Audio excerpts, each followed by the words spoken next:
반갑습니다. 예, 인사도 좀 하세요. 뭐 인사를 나이 많은 사람이 인사하면 받기만 하고 오는 거든 뭐 인사할 줄도 모르고. 난 지금까지 한 16년을 강의했는데 강의하면서 내가 인사를 안 한 적이 거의 없는 것 같아요. 손으로 꼽아도 아마 꼽을 수 없을 거야. 내가 어릴 때 인사 안 한다고 얼마나 맞았는지요.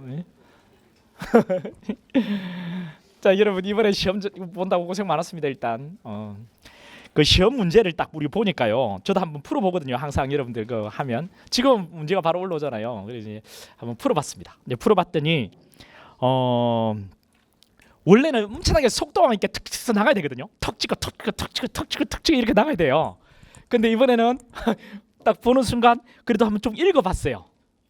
그러니까 이제 이게 제가 좀 한번 이렇게 좀 읽어보면 그 빠르게 풀어나가는 것도 있죠. 이제 그 답만 콕콕콕 찍고 넘어가야 되는데 하도 이제 고수가 되다 보니까 다른 지문도 다 봐요. 다른 지문을 보면서 이미 답이 남아 있지만 좀 읽어봐야 되는 지문이 좀 있더란 말이죠. 그만큼 처음 보는 지문이 좀 있다는 거예요, 여러분들. 그래서 수험생들은 어렵게 느낄 수가 충분히 있었던 시험인 것 같아요. 그리고 이전보다는 한 2문제 정도는 좀 더 어렵게 느꼈을 것 같다라는 생각이 들어요. 그리고 여기 보면은 그 1번 같은 경우가 이제 처음 나온 문제거든요.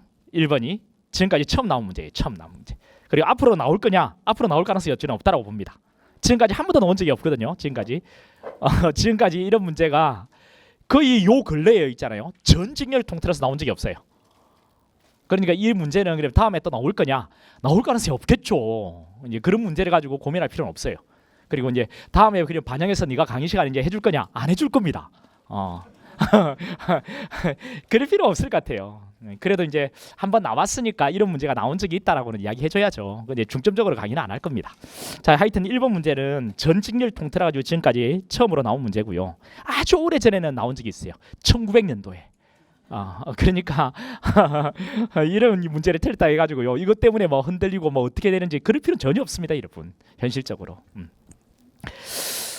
자, 지금까지 한 번도 나오지 않은 그런 영역을 이렇게 해가지고 하기는 어렵거든요. 나왔던 어떤 파트가 있으면 그 파트에 대해서 이제 강의를 시간에 좀 더 반영을 하는 것은 가능한데 저도 이 고민해봤어요. 좀 더 이게 반영해서 해야 되는 거냐? 그런데 그럴 필요는 없지 않나 싶어요. 자, 1번 문제는 좀 이따 하기로 하고요. 자, 2번 뭐 이런 문제들 같은 게 그럼 이제 우리 해설을 해 나가면서 쭉 할게요. 대표적으로 1번이 이제 처음 보는 내용이고 또 2번 문제의 또 특색 중에 하나가 원래는 형사성 규칙이 나와야 되거든요. 그러니까 이제 형사성법 조문이 이제 나와요. 형사성법 조문이 나오고 그다음에 형소 규칙이 나와야 돼요. 형소 규칙이 2개에서 내지 2개, 지문 2개 내지 한 5개 정도가 나오는 게 통례적이거든요. 근데 한 2개 정도가 이제 최소고요. 나온다면 이제 한 4개, 5개 정도가 이제 형소 규칙이 나와요. 조문 문제에. 그 지문 말이죠. 지문. 문제 개수 말고 지문이. 근데 이번에는 형소 규칙보다는 수사 준칙에 관한 규정이 있잖아요. 수사 준칙. 이게 3개나 나왔어요. 이런 출제는 또 처음입니다. 이런 출제는 우리 경찰직의 수사 준칙에 나온 것은 이번이 처음이에요. 그러니까 뭐 검사의 수사 지휘 및 그 사법 경찰 관리 뭐 수사에 관한 뭐 준칙인가요? 하여튼 되게 이름이 길어요.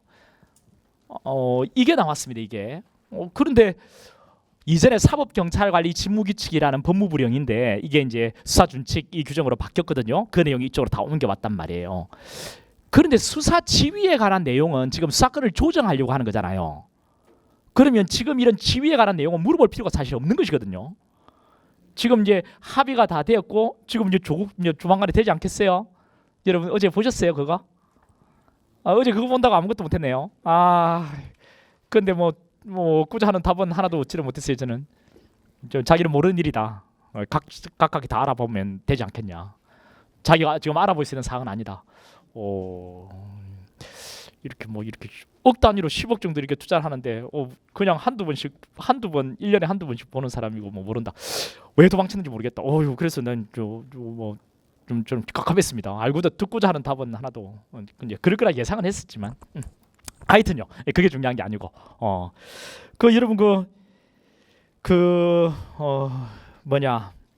뭔 말을 하다가 엉뚱한 쪽으로 빠져버렸다. 2번 문제를 잠깐 보면요. 2번 문제를 보면 원래 지금 이제 조국에 해가지고 뭐 수사권 조정하려고 다 합의까지 되어 있잖아요. 그 이야기 다 엉뚱한적으로 받았는데 그러면 수사 준칙에 관한 규정, 수사 지휘에 관한 내용은 사실 물어볼 필요가 없는 거거든요 지금. 근데 그걸 물어봤더라. 그래서 이번에 출제한 사람의 어떤 이 출제에 대한 어떤 그 내용은 이전에 어떤 출제했던 그 패턴과는 좀 다른 것 같아요. 그 고르는 어떤 선별하는 이런 것도 그렇고, 그러니까 좀 출제에 있어서는 초짜인 듯 보여요. 그러니까 기존에 출제를 했던 어떤 기출 문제에 대한 이런 전반적인 그런 이해 이런 것들도 좀 제 생각이 그렇습니다. 제 생각이 아닐 수도 있겠죠. 근데 이 수사 준칙보다는 우리 형사소송 규칙 이런 것들 물어보는 게 통례적인데 한 번도 물어보지 않은 수사 준칙에 관한 규정을 지문 3개나 이렇게 구성을 했고 수사 지휘에 관한 내용은 지금 수사권을 조정하려고 하는데 내 말에 설득이 있을 건데 이런 것들은 물어볼 필요가 없을 건데 이걸 물어봤다는 말이죠. 이런 부분들이 조금 이전의 어떤 출제하고는 좀 사뭇 다르다 그런 느낌이 들어요. 그러니까 수사 준칙에 관한 규정이 지문이 3개나 이렇게 구성이 됐으니까 오히려 좀 어렵게 느껴질 수도 있었겠다라는 생각이 좀 들긴 해요. 그 나중에 풀어가면서도 하기로 하고 그게 이번에 좀 특색 중에 하나입니다. 그 조문대 원래 판례의 비중이 한 이전에 5대5였어요. 이렇게 경찰은. 근데 국가직은 6대4 정도 됐거든. 6대4 또는 7대3 정도 우리 판례 비중이 좀 높아요. 이번에는 우리 이 출제 같은 경우에는 판례 비중이 압도적으로 높습니다. 한 5% 정도. 그다음에 나머지 한 25%가 조문이에요. 그러니까 이제 조문 비중이 대폭 줄었고 판례 비중이 대폭 늘어났다는 거죠. 그런데 그 조문 비중 중에서도 원래 형소규칙에 나와야 될 위치에 사법경찰관리 직무기하는 준칙이 났단 말이죠. 그러면 그 준칙까지 다 반영해가지고 앞으로 강의를 해야 될 거냐? 그건 이제 내가 고민해 볼 건데 그럴 필요는 없다고 보여집니다. 그럴 필요는 없다고 보여지는데 필요한 준칙은 설명을 할 거고 근데 그 준칙을 설령 모른다 하더라도 답으로 충분히 유도될 수 있게끔 그렇게 한번 설명해 드리도록 할게요. 그게 좀 특색적인 것 같아요. 그리고 이제 기출된 내용을 벗어나서 판례들 있잖아요. 판례들. 이 판례들은 제가 신판례 강의에서 전부 다 했던 그 내용들이거든요. 그러니까 신판례 강의할 때 여러분 강의도 했고 이런 보고 이제 모의고사 풀어보라고 문제가 줬잖아요. 안 풀어봤지 내가. 풀어보면 그 우리 풀었던 내용이 그대로 나오는데 안 풀어봤을까. 예, 이제 신판례 이런 것들이 좀 나오고요. 그다음 이전에 나오지 않았던 그런 판례들 있잖아요. 그 이제 이전 판례이기는 한데 신판례는 아닌데 출제가 좀 이렇게 약했던 그런 판례를 또 물어봤었어요. 이번에. 그래서 여러분이 봤던 기존의 기출 문제만 이렇게 풀었을 때 어떤 느낌하고는 좀 다를 것 같아요. 그래서 이번에는 그 공부를 좀 했던 친구들이잖아요. 했던 친구들은 형소는 기출만 풀면 돼라고 하면서 막 기출 문제만 막 돌리거든요. 그런 친구들은 사실 좀 어렵게 느꼈을 것 같아요. 그래서 수험 기간 좀 된 친구들 중에 지 고집을 가지고서 기출 문제만 냅다 풀었던 애들, 그런 애들 있죠. 그런 애들은 점수가 좀 낮았을 것 같아요. 어떤 친구는 뭐 방금 이제 여기 이번에 합격할 것 같은 친구인데 이 친구 자기 친구는 뭐 무슨 단기 있잖아요. 뭐 경단기 그 수업을 듣는데 수능법이 35점이래요. 30점. 자, 이거 웃어서 낼 일이 아닌데 그래서 내한테 오라 했습니다. 그 친구 막 서울에 있는데 데리고 내려와서 이제 쌤한테 보낸다고 금방 그러고 갔는데 뭐 이게 다른 과목들은 뭐 점수가 다 높게 나왔는데 영어도 몇 점이라더라. 아주 높던데. 그런데 세상에 그 뭐 경찰학도 점수가 높고 다 높은가 봐요. 그런데 영수가 35점. 아니 웃으면 안 되는데요. 웃으면 안 되는데. 그 친구 이 이야기 들으면 얼마나 기분 나쁘겠니? 근데 이구야. 그래 이제 이거는 이제 우승은 아니에요. 제가 금방 35점이래요. 그래 이런 친구들 같은 경우에는 제가 충분히 상담을 해줄 수 있거든. 상담을 해줄 수 있단 말이에요. 그러니까 이게 그러니까 내 제자가 아니고요. 뭐 35점이 나왔대요. 공부를 좀 했던 친구인 것 같은데 다른 점수는 다 높더란 말이에요. 근데 수성법이 35점. 그래서 이제 그런 친구들은 이유가 있어요. 그동안에 이제 공부를 못했을 것 같지는 절대로 않거든요. 수성법도 아마 이 1차, 3차 이런 것 같은 경우에는 점수가 되게 이 친구 높았을 거예요. 그런데 이번에 이렇게 대폭 떨어진 것은 아마도 기출에 대한 어떤 그런 느낌으로만 계속 이렇게 해서 공부를 좀 했던 친구들 중에 아마 그랬지 않았을까 싶어요. 그런 친구들은 강의를 차분히 좀 들어보셔야 돼요. 차분히 좀 들어보셔야 이게 답이 나오거든요. 그래서 여러분들 이제 앞으로의 어떤 전략을 말씀드리면 그냥 수업 들으세요. 여러분들 수업 듣고 한 개씩 이해를 해나가세요. 혼자 뭐 하겠다고 이렇게 하지 말고요.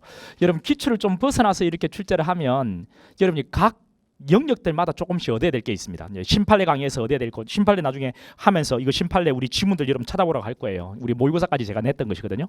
그런 내용들, 이런 내용들에서 또 한두 문제 더 또 얹어야 되고요. 지금처럼 이렇게 좀 폭넓게 물어보면 그렇게까지 해야 된단 말이죠. 판례 양도 좀 넓히시고 이제 조문보다는 판례 양도 넓히시고. 그래 지금 이 출제만 가지고서 이야기를 해보면 양을 다 넓혀야 돼요, 여러분들. 근데 터무니없이 양을 넓힐 수는 없어요. 그래 1편도 꼼꼼히 봐야 된다. 그렇지는 않거든요. 그러다 보면 여러분 수성법 뭐 한 과목만 하는 것도 아니고 또 선택 과목이잖아요. 그래서 이제 마구마구 늘릴 수는 없어요. 이제 필요한 법인만큼은 늘려야 되는데 그 늘려야 되는 내용을 여러분 기출만 이렇게 납득해 해가지고는 안 돼요. 그리고 양을 대폭 줄인 강의 있잖아요. 경단계에 나는 이번에 경단계 그 공부를 좀 했던 친구들은 점수가 좀 낮게 형성되지 않을까라는 싶은 생각이 들어요. 왜? 너무 이제 작아요. 이거는 뭐 내 생각이니까 아닐 수도 있겠죠. 그래서 이제 여러분들은 충분히 우리가 양을 가지고 하거든요. 그러니까 1단계 우리 기본 강의, 2단계 우리 판례 강의, 그리고 우리가 3단계 문제풀이 이렇게 쭉 가면서 좀 양을 조금씩 넓혀 갈 테니까 여러분이 꼭 참여해서 쭉 따라오는 식으로 그렇게 좀 해보세요. 자, 그리고 이번에는 제 생각으로는 수성법만 놓고 다른 과목들하고 이제 다른 과목도 평균적으로 받았다고 했을 때 우리 수성법은 한 85점 또는 80점, 85점 이 정도면 될 것 같아요. 이 정도면 합격 점수일 것 같아요. 85점 또는 80점. 근데 뭐 개중에 95점도 많고요. 100점도 있고요. 그다음에 이전에 근데 1차는 거의 공부 좀 했던 친구들 다 연락 받으면 뭐 그냥 100점 받았다, 뭐 95점 받았다, 뭐 막 이렇게 했거든요. 근데 이번에는 그렇게 하는 친구들이 그 빈도가 많이 좀 떨어진 거는 맞아요. 근데 이제 90점, 100점, 95점 이런 애들도 많거든요. 근데 이전보다는 1차보다는 좀 많이 떨어졌더라고요. 떨어졌고. 근데 또 어찌 이 문제를 풀다 보면은 작년 3차 이해 위주로 공부를 했다면 작년 3차 같은 느낌 우리 올해 1차 작년 3차 같은 그 느낌으로 만점을 받은 친구들도 많더라고요. 오히려 더 쉽게 풀었다는 하는 친구도 있거든요. 일단 풀어볼게요. 자, 1번의 형사소송법의 법원에 대한 설명으로 가장 적절한 것이 뭐냐? 자, 이거는 여러분 틀려도 된단 말이에요. 헌법은 최상위법이다. 이거는 뭐 여러분 아시겠죠? 그냥 형사소송법의 법원이다. 법은 맞잖아요. 형사 절차를 규율한 어떤 규정이 있는 것을 우리가 법원이라고 하잖아요. 형사 절차의 근거 규범이 이제 법원이라고. 형사 절차의 법적 현원이라의 줄임말이 이제 법원인데 형사 절차를 규정하고 있는 법의 존재 형식이죠. 법원이며 검사 영장 신청과 검사 영장 신청이 있잖아요, 그죠? 근데 사법경찰관에 대한 검사의 수사 지휘는 헌법에 명시로 규정돼 있다. 검사의 수사 지휘가 헌법에는 없습니다, 여러분. 만약에 여러분 이거는 앞으로 혹 이런 게 나온다면 이런 느낌으로 한번 해보세요. 그 제가 이제 1단계, 2단계 여기 1단계만 들었던 친구들은 아직 양이 부족해요. 1편은 보통 2단계에서 내가 강의를 하거든요. 근데 헌법에 검사의 수사 지휘가 있었으면 이야기를 했을 겁니다. 그 중요한 내용을 왜 이야기를 안 했겠어요? 그죠? 이 지휘에 관한 내용이 없으니까 아예 이런 이야기를 하지도 않거든요. 그러니까 검사 영장 신청은 헌법에 규정이 있다는 이야기는 항상 하거든요. 그러니까 영장 신청까지는 헌법에 있으니까 강의 시간에 항상 한단 말이에요. 그런데 수사 지휘에 관한 내용은 헌법에는 없습니다. 그러니까 이게 뭐 없는 내용들은 모든 걸 다 강의 시간에 다 이야기해 줄 수는 없거든요. 그러니까 이게 들은 적이 없으면 없구나라는 생각을 좀 하는 것도 한 방법이 됩니다. 그다음 이번에 실적 의미의 형사소송법이란 내용과 명칭이 모두 형사소송법 법률을 말하며 자, 여러분 실질적 의미의 형사소송법이란 내용과 명칭이 아닙니다. 이건 형식적 의미의 형사소송법이에요. 형식적 의미의 형사소송법이 그 명칭과 내용이 전부 다 형사 절차를 담고 있는 거예요. 명칭도 형사소송법이라고 돼 있어야 되고 그 안에 내용도 형사 절차에 관한 내용이어야만 이걸 형식적 의미의 형사소송법이라고 하는 거예요. 형식적 의미의 형사소송법.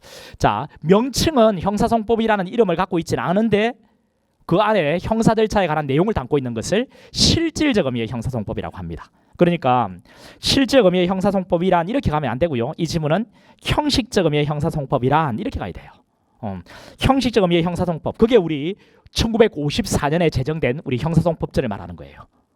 그는 형사소송법이라는 명칭도 법전 명칭이 그렇게 돼 있잖아요. 그 안에 담고 있는 내용들도 형사 절차에 관한 내용이죠. 그리고 우리 형사소송법, 여러분이 이제 공부하고 있는 1954년에 제정되어 있는 형사소송법전 있죠. 바로 이것이 형식적 의미의 형사소송법이에요. 그러니까 여기 이 지문 2번 지문이 옳게 되기 위해서는 실질이 형식으로 바뀌면 돼요. 그 다음에 3번에 그럼 실질적 의미의 형사소송법은 뭐냐? 금방 이야기했죠.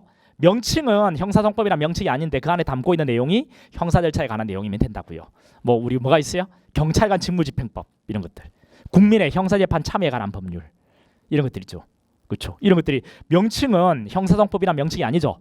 그런데 이제 경찰관 직무집행법에는 불신검문 있잖아요. 그죠? 이런 것도 있고 또 적결심판에 관한 절차법, 여기는 뭐가 있어요? 적결심판 절차가 있잖아요. 그렇죠. 소년법, 소년의 소년 형사 절차가 하는 내용이 있죠. 법 명칭은 형사소송법이란 명칭이 아니죠. 근데 그 안에는 형사 절차가 하는 내용이 들어가 있잖아요. 이런 것을 실질적 의미의 형사소송법이라고 합니다. 대법원 규칙은 헌법상 명시적 근거 없이 대법원이 법원의 내부 규율과 사무처의 통일을 위해서 제정한 준칙에 불과하므로 형사 절차의 법원이 될 수 없다. 이건 틀리죠. 대법원 규칙, 이게 바로 형사소송 규칙이에요. 형사소송 규칙은 법원이 될 수 있죠. 법의 존재의 형식이요. 됩니다. 우리가 가장 우리 법의 존재의 형식, 법원으로서 가장 중요한 것이 형사소송법 그리고 형사소송 규칙이거든요. 그리고 우리 강의에서 형사소송법 공부하고 그다음 형사소송법에 좀 세밀한 부분이 빠져 있으면 형사소송 규칙에 들어가 있는 거잖아요. 그다음에 4번에 이건 검찰 사건 사무 규칙이라고 돼 있는데 검찰 사건 사무 규칙이요. 이것은 법규적 효력을 가진 것이 아니다. 그렇습니다. 지네들 하나의 업무 처리 지침에 지나지 않아요. 검찰 사건 사무 규칙은. 그래서 법규적인 효력을 가진 것은 아니다. 즉 법원성이 없다는 거죠. 법적인 효력이 없다는 겁니다. 그래서 이제 답은 4번이 되겠어요. 4번. 이건 틀려도 상관없습니다. 그 다음에 2번은 변호인 조력받을 권리에 대한 설명으로 가장 적절하지 않은 것은, 자 1번에 이거는 우리 그 기출지문이에요. 1번은 이전에 많이 했던 거죠, 그죠? 자 우리 변호인의 직권교통은 법력으로는 제한이 되지만 법원의 결정 수사인의 처분으로 제한할 수 없죠. 이런 것들. 2번요. 2번은 판례인데 여러분, 2번은 판례인데 이게 지금까지 재검 판례로 분리해도 됩니다. 이거는 18년도에 나온 거니까. 그런데 2번 같은 경우에는 이런 형태는 처음 나왔습니다. 처음 나왔습니다. 지금까지 처음 나왔어요. 모든 증인을 통틀어서 이게 나온 적은 없거든요. 자 보세요. 변호인 피해자에 대한 접견 신청을 하였을 때 피해자가 변호인 조력받을 권리의 의미와 범위를 정확히 이해하면서 이성적 판단에 따라 자발적으로 그 권리를 포기한 경우라도, 보세요. 자 접견 신청했을 때, 변호인이 피해자에 대한 접견 신청했을 때 피해자가 변호인 조력받을 권리의 의미, 범위를 정확히 이해를 했대요. 이성적 판단에 따라 자발적으로 그 권리를 포기했답니다. 수사기관이 접견을 허용하지 않는다면 변호인 직권도를 침해한 것이다. 이거는 여러분 침해한 것이 아니겠죠. 이 처음 보는 내용이 나왔을 때는 여러분이 가지고 있는 리걸 마인드라고 하는 거죠. 이 법적인 좀 기본적인 어떤 상식, 이제 우리 법에 대한 일반 사회 통념적인 상식 말고요. 근데 법을 공부하다 보면 생기는 법적인 기본적인 어떤 상식이 있거든요. 이게 리걸 마인드라고. 리걸 마인드로 가지고 한번 봐보세요. 그 변호인 조력받을 권리의 의미와 범위를 정확히 이해했대요. 이성적 판단에 따라 자발적으로 권리를 포기했답니다. 이 수사기관이 접견을 허용하지 않았대요. 수사기관이 접견을 허용하지 않았대요. 그러면 변호인 직권유통권을 침해하는 것이 되겠습니까? 그건 아니지 않겠어요, 그죠? 충분히 다 이해하고 있었다니까요. 거기에 이성적인 판단에 따라서 그 권리를 보겠다니까요. 직권유통권 그 권리를 보겠다니까요.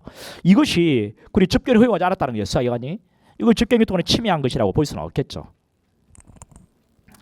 3번에 피해자에게 수인의 변호인이 있는 경우, 이거는 기출지문입니다. 이런 나왔던 것이거든요. 국가직에도 나왔었어요. 자 피해자에게 수인의 변호인이 있다면 검사가 신청이 있으면 지정처리 변경하는 거고요. 신청이 없으면 직권으로 지정처리 변경하는 겁니다. 신청을 통해서만 되고 직권으로 안 된다. 이전에 이렇게 출제가 됐거든요. 규칙 문제집 보면 있을 거예요. 근데 직권도 되고요. 신청됩니다. 피해자에게 수인의 변호인이 있으면, 변호인 선임 수에는 제한이 없잖아요. 여러 명을 선임을 했다라고 했을 때 그 대표 변호인 말이죠. 이것은 신청이 있으면 신청을 통해서 지정처리 변경 검사가 하는 거고요. 신청이 없으면 직권으로 지정처리 변경이 가능한 거죠. 이거는 이전의 기출지문이라니까요. 이제 4번에 판결 내용 자체가 아니고 다만 구속 등 수송 절차가 법령 위반된 경우, 이것도 처음 나온 거예요. 지금까지 통틀어서 처음 나온 겁니다. 재검 판례이기도 하고요. 처음 나온 거예요. 처음 나온 거. 판결 내용 자체가 아니고 다만 구속 등 수송 절차가 법령에 위반된 경우에 그로 인하여 피고인의 방어권, 변호인 조력받을 권리가 본질을 침해되고 판결의 정당성마저 인정이 어렵다고 보이는 정도에 이르지 않는 한 판결에 영향을 미친 위법이라고 할 수는 없다. 이건 여러분들 제가 늘 이제 강의 시간에 이런 말을 하는데요. 우리 어떤 하나의 사건이 이렇게 쭉 마지막 판결까지 떨어질 때 엄청나게 많은 법들이 있습니다. 그죠? 엄청나게 많은 법령들이 있을 거잖아요. 수사에 따른 여러 가지 어떤 법 있을 거잖아요. 수사 절차에 관한 법도 있을 것이고, 그다음 기소에 관한 여러 가지 법 조문들이 있을 거고, 그다음 1심 재판이 진행될 때 여러 가지 법령들이 있겠죠. 그런 법령들은 때로는 위반할 수 있겠어 없겠어? 위반하지 않으면 제일 좋아요. 근데 수사기관도 신이 아닌지라 위반하는 경우들이 있을 겁니다. 근데 법원의 입장에서도 절차 진행하나 나갈 때 한두 개의 어떤 법령 위반할 수도 있잖아요. 근데 그런 법령 위반이 있다 해가지고 전부 다 상소를 되게 할 수는 없다라고 했죠. 그 법령 위반이 판결 결과에 영향을 주면 그때 판결을 항소를 댁에서 다툴 수는 있거든요. 그러니까 수사, 그다음 기소, 공판을 진행하면서 엄청나게 많은 법령들이 있을 건데 그 법령 한두 개는 위반을 해도 그 법령 위반이 판결 결과에 영향을 미치지 않았다면 그 법령 위반을 이유로 항소를 대하지 못해요. 상소를 대하지 못한다고요. 됐죠? 그러니까 소송 절차 법령 위반 그 자체를 가지고 전부 다 상소를 대할 수는 없습니다. 여기 이제 보세요. 그 내용을 가지고서 소송 절차 법령에 위반된 경우라고 했습니다. 그로 인하여 피고인의 방어권, 변호인의 조력받을 권리가 본질적으로 침해되고 판결의 정당성마저 인정하기 어렵다고 보이는 정도에 이르지 않는다면 그것 자체만으로 판결에 영향을 미친 위법이라고 할 수는 없는 거다. 그렇습니다. 그래서 상소를 대하지 못해요. 이거는 한번 전반적으로 이해를 해두셔도 좋아요. 됐죠? 답은 이제 2번이 돼요. 2번. 그 다음에 이것도 여러분 그 1번하고 3번은 기출지문이고 2번하고 4번은 2번은 18년도에 심판례고요. 그 다음에 4번은 19년도에 심판례입니다. 이런 식으로 이제 반영을 해서 이제 출제를 하거든요. 그리고 심판례 강의는 여러분 항상 들으셔야 돼요. 알겠죠? 그래서 요즘에 어떤 출제가 이렇게 나온단 말이죠. 그런데 뭐 어떤 그 모의고사 같은 거 보면은 뭐 이론적인 지문을 막 집어넣습니다. 그렇게 하면서 뭔가 새로운 문제를 보이려고 하는데 그거는 정말 잘못됐습니다. 그러니까 뭔가 이제 기존에 출제됐던 것을 벗어나서 나온다면 판례입니다. 판례. 그것도 이제 심판례를 지문에다 집어넣는단 말이죠. 이런 형태로 문제를 구성합니다. 앞으로도 그렇게 나올 거고. 그러니까 판례 양을 이런 형태로 앞으로 계속 나올 것 같으면 판례 양을 많이 넓혀야 되는 것도 맞습니다. 심판례의 어떤 그런 중요성은 요즘에는 오히려 형법보다 소송법이 더 심판례의 어떤 그 관심이 많았거든요. 그러니까 여러분 뭐 형법도 심판례, 그리고 소송법도 심판례, 심판례에 대해서는 항상 관심을 좀 여러분 가지셔야 돼요. 이렇게 자 2번하고 4번이 이제 심판례로 구성이 되어 있고 2번의 답으로 유도를 했습니다. 일단 4번 보세요. 3번 수사 절차에 대한 설명으로 가장 적절한 것이 뭐냐? 자 이게 이제 수사 준칙에 관한 내용이 3번, 4번에 들어가 있어요. 근데 이거는 답이 아주 쉽게 나옵니다. 이걸 모른다 하더라도. 그리고 이런 수사 준칙에 관한 규정을 몰라도 답은 나와요. 이제 그렇게 일정도 푸셔야 됩니다.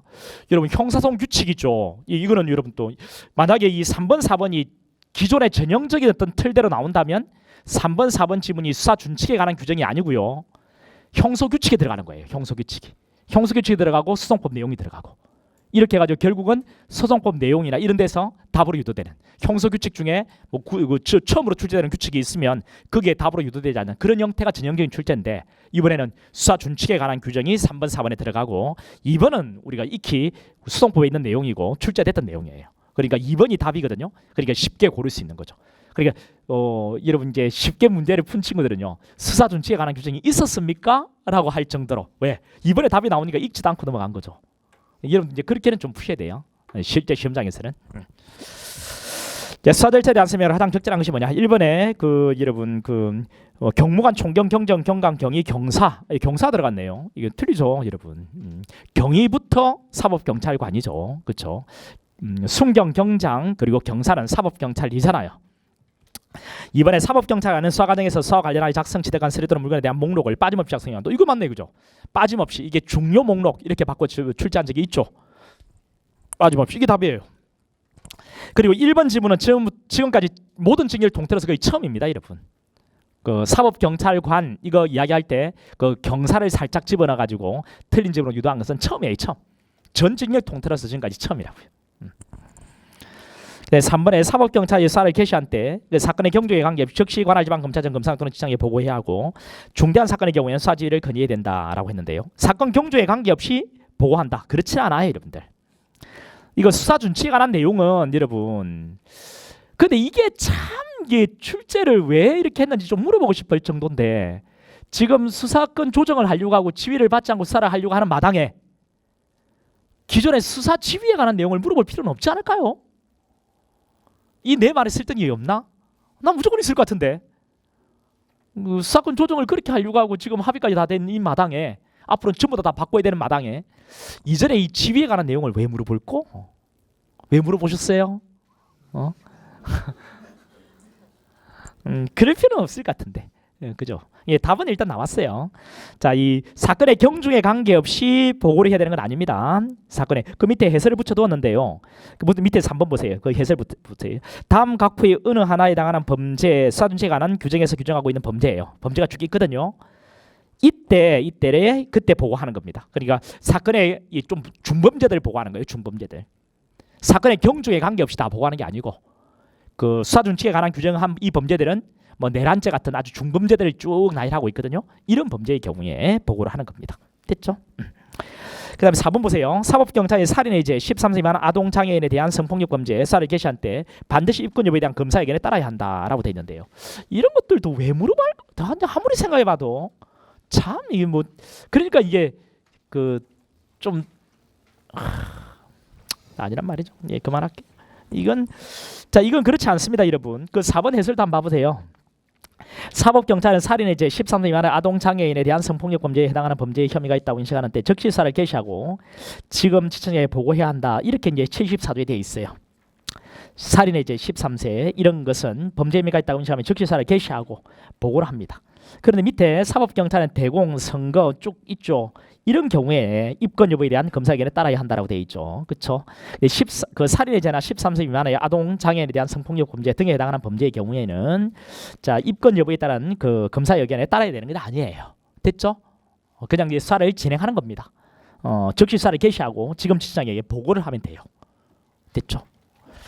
그래서 이런 내용들은 근데 3번, 4번을 이렇게 물어보면서 좀 새로운 문제인 듯 보이게끔 하려는 그런 의도가 확실히 좀 보여요. 그러니까 기존의 출제를 좀 벗어나서 출제를 해보고자 하는 그런 노력이 보입니다.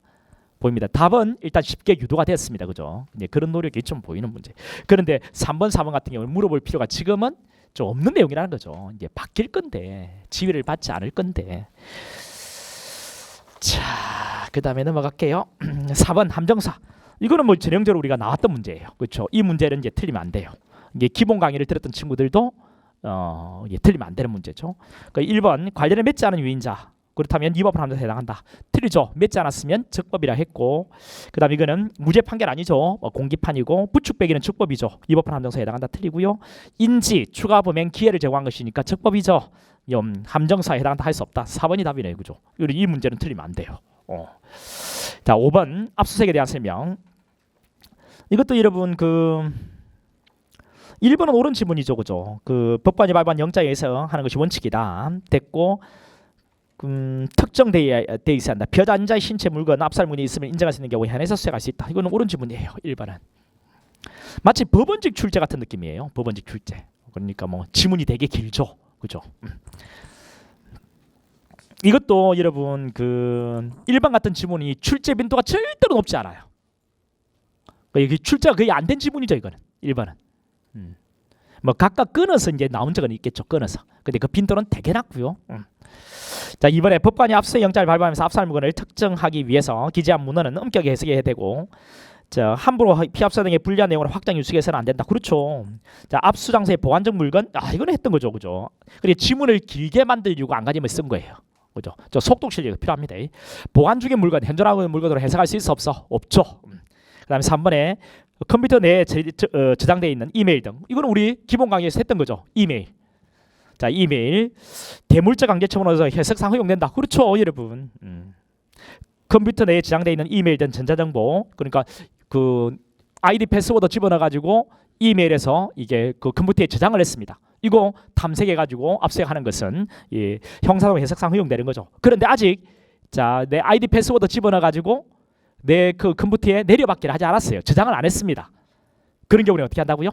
통상적으로 접근하는 아이디 패스워드 집어넣어 가지고 원격지 서버에 있는 뭐 네이버라면 내가 이런 이야기 드려요. 네이버 본사가 이제 분당했거든요. 그 서버에 들어가 가지고 내려받기 해 가지고 거기서 탐색해 가지고 복제 출력하는 거. 내가 이제 우리 교수실에 내 컴퓨터 근데 아직까지 내가 탈세 의혹이 있고 근데 세무사 내한테 자료를 보냈다고 하는데 아직 내려받기 안 했다. 그러면 네이버 이렇게 쭉 해가지고 들어가가지고 내려받기 하는 거. 내가 만약에 구글 메일을 쓴다. 구글 본사가 미국에 있을 거 아니에요. 그러면 원격지 서버가 외국에 있습니다. 거기에 이제 통상적으로 아이디 패스워드 집어넣어가지고 내 컴퓨터에 현출시킨 것을 탐색해서 이게 출력해서 또는 복제해서 제출받아 압수하는 거 있잖아요. 이것은 수색 장소를 확장한 것이냐? 수색 장소는 이 교수실에 내 노트북이라 했는데 수색 장소를 확장한 것이라고요, 아니라고요? 아니라고 했잖아요. 그죠? 여기서 했던 거 맞잖아요. 그렇죠?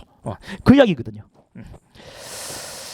거기에 장소 범위를 위법하게 확대하는 것이다. 4번에 그렇게 돼 있네요. 틀리죠. 그죠? 이것도 이제 우리 기본 강의만 들어도 해결할 수 있는 것이고 우리 뭐 심판례 여러분 할 때 문제 풀어보라고 문제도 다 있는 거예요. 여러분 제가 그 심판례 문제 풀어보라고 오늘 넘기지 말고 전에 심판례 강의할 때 오늘 넘기지 말고 꼭 풀어보라고 했거든요. 거기 여러분 비교해 보세요. 그 심판례는 거기 지문에 다 있어요. 여러분. 이제 그 나중에는 여러분 나중에는 이번 시험에 합격하는 친구들은 뭐 박수 칠 일이고 예, 여러분 축하해 드리고요. 그리고 이 다음번에 여러분 그 1차 시험 준비하실 때는 마지막 심판례 그거 이제 기존에 있던 그 기출 문제에다 심판례라고 하면 여러분 당장 그 1년 몇 개월 사이만 심판례라고 하면 안 돼요. 그 내용보다는 한 17년, 18년도 이런 판례들이 훨씬 더 출제 빈도가 높아요. 16년 뭐 이런 것들 있잖아요. 이게 전부 다 한 최근 한 4년 정도까지가 심판례 범위에 다 들어오거든요. 이런 내용들이 그 모의고사 문제지에 계속 제가 업데이트를 계속 시키고 있거든요. 그러면 마지막에 꼭 들어갈 때 꼭 풀어보고 가시기 바랍니다. 몇 번 풀어보고 가세요. 거기에 이런 것들이 다 들어가 있어요. 그러니까 이거 만약에 5번 문제 이런 것들 틀린 친구들 그리고 그 앞에 문제들 이런 데 틀린 친구들은요. 이게 정말 좀 반성을 하셔야 돼요. 자, 6번에 비여자 신문에 대한 설명으로 적절하지 않은 것은 자, 1번 이거는 엄청나게 많이 했던 겁니다. 그죠? 이건 너무너무 많이 했던 거. 기출 지문에도 너무 많이 있는 거예요. 진술 거부권 고지하지 않았다면 위법 수입 증거니까 증거는 인정되지 않는다는 거 맞죠? 2번에 비여자가 비여자 신문을 조서를 열람한 후에 이의를 제기한 경우 이를 조서에 추가로 기재하고 이의를 제기했던 부분은 자, 부당한 심정 형성이 추가되지 않도록 삭제해야 한다. 예, 아니죠. 그죠? 이거는 지금까지 출제가 제 기억으로는 된 적이 없어요. 출제된 적이 없어요. 전쟁열 통틀어서 출제된 적은 없다고요. 여러분 기출 문제집에 찾을 수가 없어요. 근데 이거는 항상 우리 하잖아요. 우리 그래 이런 것들 보세요. 그래 보세요. 이런 내용들 같은 경우에 기출 막 돌리는 그 뭐 이제 익히 오래됐던 그런 친구들 있잖아요. 오래된 친구들 같은 경우 기출 막 돌리거든요. 간혹가다 이렇게 출제 한번 딱 걸리면 기본 강의를 쭉 따라왔던 친구가 훨씬 더 유리해요. 그러니까 기본 강의를 듣고 쭉 기출을 돌리라고 하는 친구들은 기출을 돌리면서 이런 내용도 풀어낼 수 있거든. 그래서 아마도 그 35점 나왔던 그 친구 같은 경우에는 다른 과목들 점수가 다 높더라고요. 그러니까 기출만 계속 돌려서 기출에서 볼 수가 없거든요. 그럼 이 친구들은 점수 낭패를 보는 겁니다. 그 위에 이런 판례들, 심판례 이런 것들도 지가 꼼꼼히 보지 않고 기출만 계속 이렇게 정리하는 친구들 같은 경우에는 다 틀렸을 거예요. 그러니까 35점이 나오죠. 다른 과목은 90점 이렇게 치면서. 그렇게 하시면 안 됩니다, 여러분 앞으로는. 자, 이 같은 경우에도 이의를 제기했던 부분은 읽을 수 있도록 남겨두어야 한다. 이렇게 했죠, 그죠? 여러분 책에도 다 진하게 들어가 있을 거예요. 이의를 제기했던 부분은 읽을 수 있도록 남겨둔다. 근데 삭제하라. 삭제하면 안 된다고 제가 이야기했는데 화이트 같은 가지고 이렇게 지우면 안 된다고. 읽을 수 있도록 남겨두라. 예, 삭제해야 한다. 이게 틀리네요. 지금까지 출제된 적은 없어요. 3번에 사법경찰은 신청이 없더라도 필요성이 있다고 인정되면 직권의 신뢰관계자를 동사하게 할 수 있다라고 했네요. 그렇죠, 여러분들. 신뢰관계 동사 이거는 우리 많이 했죠, 그죠? 직권 신청할 수 있다. 직권도 되고 신청도 되죠. 신청뿐만 아니라 직권되잖아요. 동사할 수 있다 맞고. 이제 4번에 사법경찰이 피해자를 신문하면서 신뢰관계 있는 자를 동사에 한 경우에 동사한 사람이 피해자를 대신하여 진술하도록 하여서는 안 되며 만약 동사한 사람이 피해자를 대신하여 진술한 부분이 조서에 기재되어 있다면 그 부분은 동사한 사람이 진술 기재한 조서에 해당한다. 이거는 많이 나왔던 거예요, 그죠? 3번, 4번은 전형적으로 나왔던 것이고요. 1번도 전형적으로 나왔던 것입니다. 그러면 2번 지문을 나는 잘 모르겠다. 한 번도 나온 적이 없으니까 그러면 소거법을 통해서 문제를 풀어보는 방법이 있는 거예요. 그러니까 여러분들이 이게 실력이 아닌 게 아니고 이게 실력이에요. 이제 여러분 2번 같은 경우에 여러분 이제 이 기본 강의에서 항상 늘상 하는 거고요. 기출되질 않았어요, 2번이. 그랬을 때 1번하고 3번, 4번은 우리 기출된 내용들이거든요. 그러면 이제 요령을 가지고 여러 가지로 접근하는 방법이 있거든, 문제를 풀 때는. 그런 게 훨씬 중요해요. 그러니까 1번 내가 봤던 내용이고 1번을 뭐 처음 보는 내용이다 하면 그거는 뭐 말이 안 되는 소리고요. 3번, 4번 이렇게 보고 2번이 뭔가 좀 내가 못 본 지문이지만 그러면 1번, 3번, 4번이 확실하다. 2번으로 간다. 이런 것들이 필요합니다, 여러분.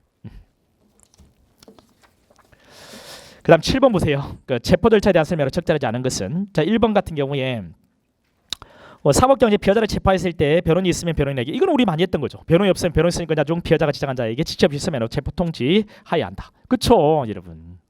이거는 얼마나 많이 했었습니까? 기본 강의에서 한 5번에 걸쳐서 합니다, 그죠? 뭐 영장 체포에서 한번 하고요, 긴급 체포에서 하고요, 현행범 체포에서 하고요, 피해자 구속에서 하고요, 피고인 구속에서 하는 거잖아요. 그런데 이제 구속에서는 이제 구속 통지고 체포에서는 체포 통지고 내용은 동일해요, 그죠? 5번에 걸쳐서 하는 거고 기출된 내용이거든요, 또 그렇죠. 우리는 좀 더 많은 내용도 알고 있잖아요. 지체 없이 서면인데 지체 없이가 뭐하니까 우리 규칙에서는 24시간 이내 서면으로 24시간 이내 서면이 어려우면 전화로 통지하고 다시 재차 서면으로 통지해야 된다. 그런 이야기까지 우리가 알고 있잖아요, 그죠? 그런데 그 내용까지는 가지도 않았네요. 그다음 이번에 체포된 피해자는 관할 법원에 체포의 적부심을 청구할 수 있고 청구를 받은 법원은 심사 청구의 피해자에 대해서 공소에 있는 경우에도 청구가 이유가 있다 인정할 때 결정 피해자 석방을 명해야 한다. 그렇죠? 이름 그 우리 적부심 청구요. 피해자가 하는 거죠. 근데 검사가 기소를 했습니다. 피고인이 되었어요. 이때도 적부심 절차는 계속 진행한다라고 했죠. 청구와 이유가 있으면 석방 결정을 한다라고 했잖아요. 구역이. 3번에 사법경찰관이 기소된 피해자를 해당 수사관서 위치하는 특별 자 이게 이제 수사 준칙에 관한 규정입니다. 수사 준칙입니다. 수사 준칙. 이 수사 준칙에 관한 규정. 이것도 지금까지 나온 적이 없습니다, 여러분. 지금까지 나온 적이 없어요. 그래 이번은 이전보다는 어렵게 느끼는 건 너무 당연한 이야기입니다. 그러니까 뭐 거의 뭐 다른 과목들 뭐 경당일 수업 들었던 학생이라 하는데 뭐 다른 과목 다 점수가 이전에도 높았대요. 뭐 35점 나오는 이유는 바로 그런 데 있습니다. 이것도 오히려 강의를 듣는 친구가 훨씬 나아요. 기본 강의를 듣는 친구가. 아마 기본 강의 1, 2에도 했던 친구가 더 점수 높을걸요. 1에도 했던 친구가 이번에 뭐 60점인가? 60점? 보세요. 1회 독을 했던 친구인데 60점. 한 친구 60점. 근데 보세요. 그 오랫동안 공부하고 뭐 익히 뭐 이전에도 뭐 그렇게 높았던 친구가 35점 이런 경우에는 훨씬 낫습니다, 여러분. 앞으로 이제 강의를 쭉 들으면서 정리하는 그런 방법대로 하세요. 만약에 이렇게 우리 내년 1차도 만약에 나온다고 한다면 그게 훨씬 낫습니다, 여러분. 명심하세요. 예, 명심하세요. 이 같은 경우에도 여러분 즉시 우리 긴급 체포를 하게 되면은 사경이 긴급 체포하면 즉시 검사에게 즉시 검사의 승인을 받아야 된다고 돼 있잖아요. 즉시 검사의 승인을 받게끔 돼 있거든요. 즉시 검사의 승인을. 근데 이 즉시라는 것이 뭐하잖아요. 그래서 우리 그 대통령령이 있잖아요. 수사준칙에 관한 규정 말이죠. 이 수사준칙에 관한 규정에 이전엔 사법경찰의 지문규칙이었는데 지금 이제 수사준칙에 관한 규정으로 바뀌었거든요. 거기에는 12시간 이렇게 돼 있거든요. 12시간. 뭐 예외적으로 24시간이에요. 근데 여기는 밑에 해설을 한번 보세요. 제가 자세히 붙여뒀어요. 사법경찰이 긴급체포 후 12시간 내 관할지방검찰청 지청검사에 긴급체포 승인해달라는 건의를 해야 한다. 12시간. 다만 기소 중지된 피해자를 해당 수사관서가 위치하는 특별시, 광역시, 도, 특별자도 외의 지역에서 긴급체포했을 때는 예외적으로 이의 경우에는 24시간이에요. 24시간. 예, 처음 나온 겁니다. 지금까지 모든 징계를 다 통틀어 가지고 지금 처음 나온 거예요. 됐죠? 자 그러면 만약에 시험장에서 여러분 똑같은 느낌으로 풀어볼게요. 자 모든 수사 준칙에 관한 규정까지 여러분 다 할 수 없습니다, 여러분. 그렇게 다 강의도 못해요. 그렇게 공부해서도 안 돼요. 여러분 지금 뭐 방향이 바뀌어서 뭐 이렇게 뭐 공부를 어떻게 되냐 지랄하고 그런 거 하지 마세요. 그런 거 하지 말고 그냥 수업 따라오면서 하나씩 하세요. 보세요. 자 3번 집은 나 잘 모르겠다. 문제 푸는 방법이에요. 모를 수 있거든요. 전쟁일 통틀어 좀 나온 적이 없으니까. 그럼 제껴보세요. 제껴보시고 우리 1번, 2번은 우리 했던 거죠. 근데 4번 보세요. 사법경찰이 긴급 체포한 피해자에 대해서 구속장을 신청하지 않고 석방 경우에 즉시 검사에게 보고해야 한다. 그렇죠, 여러분들. 우리 이 즉시 보고 이 즉시를 뭐 30일로 바꿔서 이렇게 출제하기도 하죠. 왜? 30일이 왜 바뀌어요? 검사가 30일이잖아요. 그렇잖아요. 그러니까 이거 4번은 우리가 이렇게 했던 거란 말이에요. 그럼 답은 3번이겠죠. 이렇게 해서 문제를 푸는 겁니다. 이게 실력입니다, 여러분. 그러니까 이제 문제를 많이 풀어보지 않은 친구들 있잖아요. 그러면 이런 그 요령도 아니고 이 문제 푸는 이런 것이 잘 안 되겠죠. 뭐 모르는 질문 나오면 엄청 당혹스럽겠죠, 그죠? 그러니까 문제를 많이 풀어보다 보면 그런 요령도 좀 생겨요. 그리고 이제 그런 확신이 있어야 돼. 아 이거 내가 아는 거, 이거 잘 모르겠다, 처음 보는 거다. 그리고 나서 딱 찍어보고 그리고 나서 채점해 보니까 역시나 맞네. 라고 이 몇 번에 걸쳐서 그 느낌이죠. 그 느낌. 그 감이 몸에 익었을 때 그게 쉽게 돼요. 그런 문제들도 많이 풀어보는 그런 연습도 좀 하셔야 돼요. 자, 그 다음에 8번 보세요. 8번 구속에 대한 설명으로 가장 특별하지 않은 건 1번의 피해자는 검사의 구속장 청구 전 대변조사. 이거는 많이 했던 거죠. 이게 기출됐던 겁니다. 그죠? 대변조사. 이거는 뭐 임의사죠. 그리고 동의한 때 호송하는 거죠. 자, 1번 맞고요. 2번에 구속장 발부에 적법하게 구문된 피해자가 피해자 신문을 위한 출석 요구에 응하지 않으면서 수사기관 조사에 출석을 거부할 경우 수사기관은 구속장 효력에 의해 조사를 구인할 수 있다. 이 구속장 효력으로 구인할 수 있죠. 이것도 뭐 이전에 익히 나왔던 거잖아요. 그죠? 그다음 3번에 검사의 구속장 청구에 대한 지방원 판사의 재판은 준항고 대상이 된다. 이거 얼마나 많이 나왔습니까? 이런 문제는 기출문제 지문들 짜집기예요. 3번 틀리고 답이네요. 4번도 구속자 말이든 종전 구속이 된 범죄사가 다른 범죄사의 피고를 구속하였다는 사정만으로 이거 됐죠? 위법한 구속은 아니다. 그렇죠? 이런 기본 강의만 들어도 문제를 푸는 거거든요. 이런 것들은 풀어내실 수 있었어야 돼. 이래독을 했던 친구들. 그렇죠? 앞번에 함정사도 그렇고. 그 다음에 넘어가서 이제 9번 보세요. 9번은 영장에 의하지 않은 강제처분에 대한 설명으로 가장 적절하지 않은 것을 묻고 있습니다. 자, 1번에 체포영장 집행을 위해서 영장에 자는 강제처분. 여러분 이거 우리 대물적 강제 처분에 있어서 영장주의 예외 이게 되게 중요하다 했잖아요. 요즘에 이게 엄청 중요합니다. 사실 이 파트가. 1번에 체포영장 집행을 위해서 타인의 주거를 수색하는 경우에 별도로 영장을 발부하기 어려운 긴급한 사항이 있는지 여부를 구별하지 않고 피해자가 그 장소에 조제할 개연성만 소명되고 수색영장 없이 피해자를 수색할 수 있도록 허용하고 있는 210조 1항 1호 중 200조 2에 관한 부분은 영장주의 위반된다. 그렇죠, 여러분들. 우리 영장 체포 목적으로 타인의 주거를 수색할 때 이것도 우리 심판례 할 때도 다 했던 거고 그 문제도 이런 풀어보라고 다 줬던 거잖아요. 그리고 이번에 그 심판례에 대한 내용은요, 여러분 나중에 그 심판례 강의하고 내가 문제 풀어보라고 준 거 있잖아요. 거기에 다 질문들 다 있을 거예요. 요 근래 계속 그런 식으로 심판례 강의는 모든 것들을 다 적중을 했거든요. 그러니까 여러분들이 그 마지막에는 특히나 심판례는 꼭 점검하고 하셔야 돼요. 수동법이 되게 이제 심판례에 대해서 관심을 엄청나게 많이 가져요 요즘에. 근데 이 같은 경우에는 우리 영장 체포 목적으로 타인의 주거를 수색할 때, 영장 체포 목적으로 타인의 주거를 수색할 때 필요한 때 수색할 수 있다고 돼 있잖아요. 필요한 때 수색할 수 있다. 영장 없이 수색이 가능하다 이렇게 돼 있다고. 필요한 때. 필요한 때라는 것은 피해자가 소재할 개연성이죠. 근데 영장 없이 수색을 하기 위해서는 두 가지가 필요합니다. 피해자가 소재할 개연성도 있어야 되고 수색 영장을 발부하기 어려운 긴급한 사정 이 두 가지가 요건인데 영장 없이 수색할 수 있는 두 가지 요건인데 그 중에서 우리 지금 현 법은요 한 가지만 규정이 있다는 거죠. 나머지 하나 수색 영장을 발부하기 어려운 긴급한 사정 이것을 요건으로 하고 있지 않거든요. 그래 영장주의에 반한다고 했잖아요. 그래 불합치 결정이 났다 했죠. 지금 이제 개정을 하라고 했습니다. 근데 아직 개정되고 있지는 않다라고 이야기를 했잖아요. 그 이야기 그대로잖아요. 1번 맞고. 잘 모르겠다면 빨리 제끼세요. 오히려 이렇게 해서 문제 푸는 감을 익혀야 돼. 여러분 문제 푸는 요령이 훨씬 중요합니다. 1번 잘 모르겠다 제껴봐. 2번 사법경찰 긴급 체포된 자가 소유소유 보관한 물건 긴급 협사할 필요가 있는 경우에 재판대로 24시간에 영장 없이 압수수색 검증을 할 수 있다. 그렇죠. 길이죠 길이 24시간까지. 3번 보세요. 긴급 체포된 자가 소유소유 보관한 물건은 영장 없이 압수한 경우 일문을 계속 압수할 필요가 있는 경우 얼마나 많이 했습니까? 그죠? 오답권의 위치죠. 재판 때부터 사팔례 영장을 청구하는 거죠. 이 재판 때를 압수라고 바꾸는 것 이런 형태는요 기존에 엄청나게 많이 출제됐던 거예요. 경찰 입구까지 가리지 않고 이게 압수가 포인트잖아요.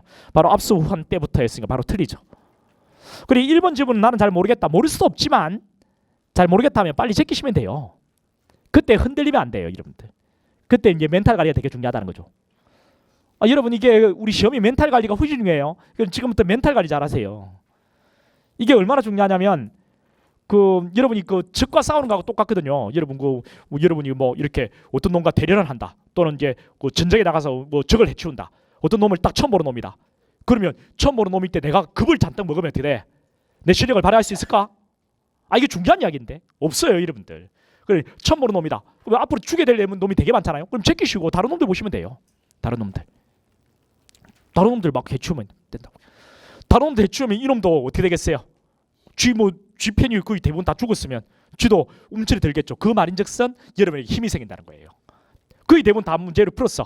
그러면 이 문제 틀려도 상관없겠다 하면 문제가 만만하게 보여. 그게 멘탈 관리거든요. 그게 중요합니다. 멘탈 흔들리는 그 요소를 없애는 게 중요해요. 그 연습이 여러분 사실 돼야 돼. 내가 여러분 시켜주고 싶은 것이 그 연습이거든. 나중에는 이번에는 한번 해볼 거예요. 이번에 이제 서울 가기를 빼서 충분한 시간 여유가 있어요. 그래서 이제 다양하게 많은 것을 한번 해볼 거다라는 생각을 한번 해보거든요. 거기에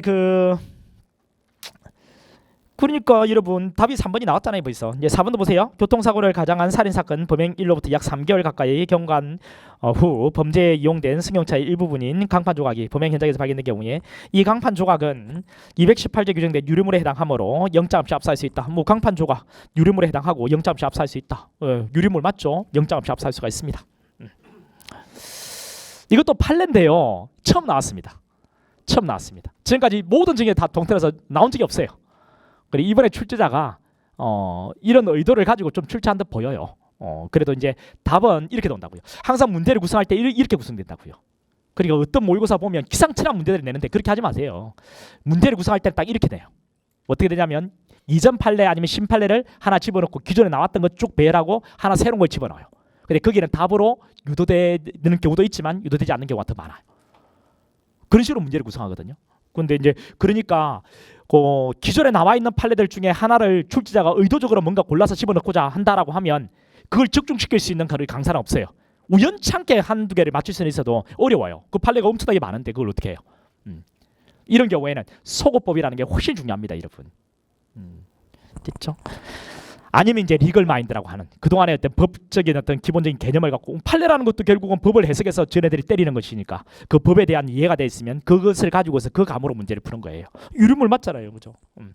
떨어뜨리는 물건이 유리물이라고 했으니까요. 자, 10번에 공소시효. 자, 1번에 범인이 형사처벌을 면한 목적으로 국외에 있는 경우에 범인이 국외에서 범죄를 저지르고 형사처벌 면역죄로 국외의 체류를 개선하는 경우도 포함된다. 이게 답이고요. 이거는 우리 기본 강의만 들어도 맞춰주셔야 돼요. 물론 그 위에 9번도 마찬가지고요. 자, 우리 형사처벌을 면한 목적은 우리나라에서 범죄를 하고 외국에 나가 있는 경우도 마찬가지고 외국에서 범죄를 하고 외국에 체류하고 있는 경우도 포함된다 했죠. 구역이잖아요. 1번 답이고 더 이상 읽을 필요도 없잖아요. 자, 2번 볼까요? 공장이 변경된 경우에 공시효 완성 여부는 우리 된제면 기억나십니까? 된제면 공장이 변경되면 변경된 법정형을 가지고 완성 여부는 재기시야 변경시야 재기시까지. 근데 여기 뭐라고 했어요? 변경시 기준으로 삼아야 한다. 땡. 무기징역 이거 우리 공소시효 기간 꼭 암기하시라고 했잖아요. 무기징역은 15년이죠. 사형이 25년이잖아요. 그다음 형법 우리 이거 볼록이 배 많이 없어졌더라. 자 형법은요. 가중을 하면 돼 안 돼? 안 되죠. 그렇죠. 예. 가중 감경의 전의 형을 가지고 한다 했잖아요. 뭐라고 했어요? 형법에서 형을 가중 감경할 경우에는 가중 감경한 형에 의해서 공시효 기간이 적용된다. 예, 틀리죠. 가중 감경하기 전에 법정형이잖아요. 그렇죠. 이건 쉬운 문제예요. 그 다음에 넘어가 볼까요? 자, 11번 보세요. 재판권 또는 관할. 자, 이것도 1번도요. 여러분 우리 심판례 그 정리할 때 그 문제 다 들어가 있어요. 이번에 질문들 보면 그 심판례 자료 하나 준 거에 뭐 상당 부분 많이 나왔을걸요. 한번 오늘 여러분 가가지고 심판례 그 판례 문제 그 한번 심판례 정리할 때 한번 나눠준 거 한번 비교해 보세요. 이것도 내국법인의 대표자인 외국인이 내국법인이 외국에 설립한 특수목적 법인에 위탁해 둔 자금을 정해진 목적과 용도 외에 임의로 사용한 경우에 그 피해자는 외국에 설립된 특수목적 법인이므로 그 외국인에 대해서 우리나라 법원에 재판권이 없다. 틀리죠. 이거는 형법에서 이건 하셨어요, 그죠? 형법에서 하셨죠. 형법 6조 이야기잖아요. 우리 재판권이 있다라고 했잖아요, 여러분. 그 다음에 이번에 지방원 본원과 지방원 지원 사이에 이것도 우리 이거는 여러분 기본 강의에서 안 해요. 2단계 우리 판례 강의에서 우리 합니다. 그리고 이제 이런 심판례 이런 지금 심판례가 아니니까 이거는 판례 강의에서 다 하는 거예요. 본원과 지원 사이에 관할의 분배 있죠. 본원과 지원의 관할의 분배는 토지 관할의 분배입니다. 원래 이렇게요. 여기 이 지역에 지방법원을 하나를 차렸거든요. 우리 대구에 지방법원 하나를 딱 차렸단 말이에요. 대구하고 경상북도 여기에서 이 사건을 처리하기 위한 지방법원을 하나 만들었는데 사건이 빈발하니까 분소를 차린 겁니다. 분소를 끊어가지고 분소를 우리 지점을 낸다고요. 지점을 낸다고요. 이렇게 여기에는 이게 포항이라면 포항에는 포항지원, 그다음 김천에는 김천지원, 이 대구에는 대구지방법원 본원, 그다음에 동부에는 동부지원 뭐 이렇게 해가지고 낸다고요. 그러면 자 이 지원하고 본래의 지방법원 본원이라고 하는데 이거는 토지 관할의 분배입니다. 그래서 지원에 토지 관할권이 있다 해서 당연히 본원에도 토지 관할권이 인정되는 것은 아니다. 이런 이야기까지 우리가 하는 거거든요. 자, 분배에 해당한다 할 수 없다. 틀리죠. 그다음 3번에 관련 사건 관할은 고유 관할 사건 및 이건 여러분 얼마나 많이 하셨어요. 이거는 우리 기본 강의에서 하는 거죠. 뭔데 여러분들 관련 사건 관할은 고유 관할 사건 및 관련 사건이 병합기소 병합되어 심될 것을 전제 요건 하는 건 아니죠. 그래서 고유 관할 사건 계속 중에 관련 사건이 소송 계속되었습니다. 이 병합 심리하지 않고 고유 사건에 대한 심리가 먼저 종결되다오 관련 사건에 대한 관할권은 여전히 유지된다 했죠. 유지되지 않는다 틀리죠. 이거는 이전부터 많이 나왔던 겁니다. 기출문제집 보면 이 지문 여러 번에 걸쳐서 나와요. 그 다음에 4번에 일반 국민이 범한 수개의 죄 가운데 특정 군사범죄와 그 밖에 일반 범죄 이것도 우리 심판례 거기 다 들어가 있습니다. 그러니까 1, 2, 3을 다 놓친다 하더라도 심판례 거기 우리 그쪽 했을 때 그것만 딱 봐도 맞추는 거예요. 뭐 2단계 강의에서 전부 다 해주는 겁니다. 이건. 그러니까 우리 일반인은 일반 법원의 재판권이 있고 군인은 군사법원의 재판권이 있거든요. 근데 이 둘 다를 일반 법원도 재판을 못하고요. 군사법원도 재판을 못해요. 이게 동시역 경합법 관계에 있다 하더라도 동시역 경합법 말이죠. 형법 37조 전달의 경합법 말이죠. 동시역 경합법 관계에 있어도 이 둘 다를 군사법원도 재판을 못하고요. 일반 법원도 재판을 못해요. 특정 군사범죄는 군사법원의 재판권이 있고 일반 범죄는 일반 법원의 재판을 해야 되는 거예요. 구역이죠. 그래서 일반 범죄에 대해서까지 군사법이 재판 행사할 수 없다. 이게 답이네요. 이것도 틀리면 안 되는 거예요. 네, 12번 볼게요. 공장 변경에 대한 설명. 자, 1번에 공소사실인 강제추행, 위력에 의한 추행이 포함되어 있다고 볼 수 없으면 이것도 우리 2단계 강의에서 하는 거예요. 제가 이런 이야기 하거든요. 강간이나 강제추행, 강간이나 강제추행은요 폭행 협박이 행위 수단입니다. 강간이나 강제추행을 할 때는 폭행 협박이 들어가는 거죠, 그죠? 그런데 폭행 협박에 이르지 않는 정도의 어떤 힘이 있죠. 이것을 위력이라고 합니다. 위력. 그러니까 자, 강간이나 강제추행은 폭행 협박이 들어가야 돼요. 근데 폭행 정도의 그런 힘이 아닌 그보다 약한 힘을 뭐라고 하냐면 위력이라고 해요. 위력. 그러니까 자, 강제추행 또는 강간에는 위력에 의한 간음, 위력에 의한 추행이 들어가 있는 거예요. 자, 보세요. 폭행은 이 정도라면 폭행 협박으로 간음, 추행을 하면 이게 강간, 강제추행이라고 한다면 이 폭행 협박 정도의 그 힘이 아닌 그보다 약한 힘을 뭐라고 한다? 조금 약한 힘을 위력.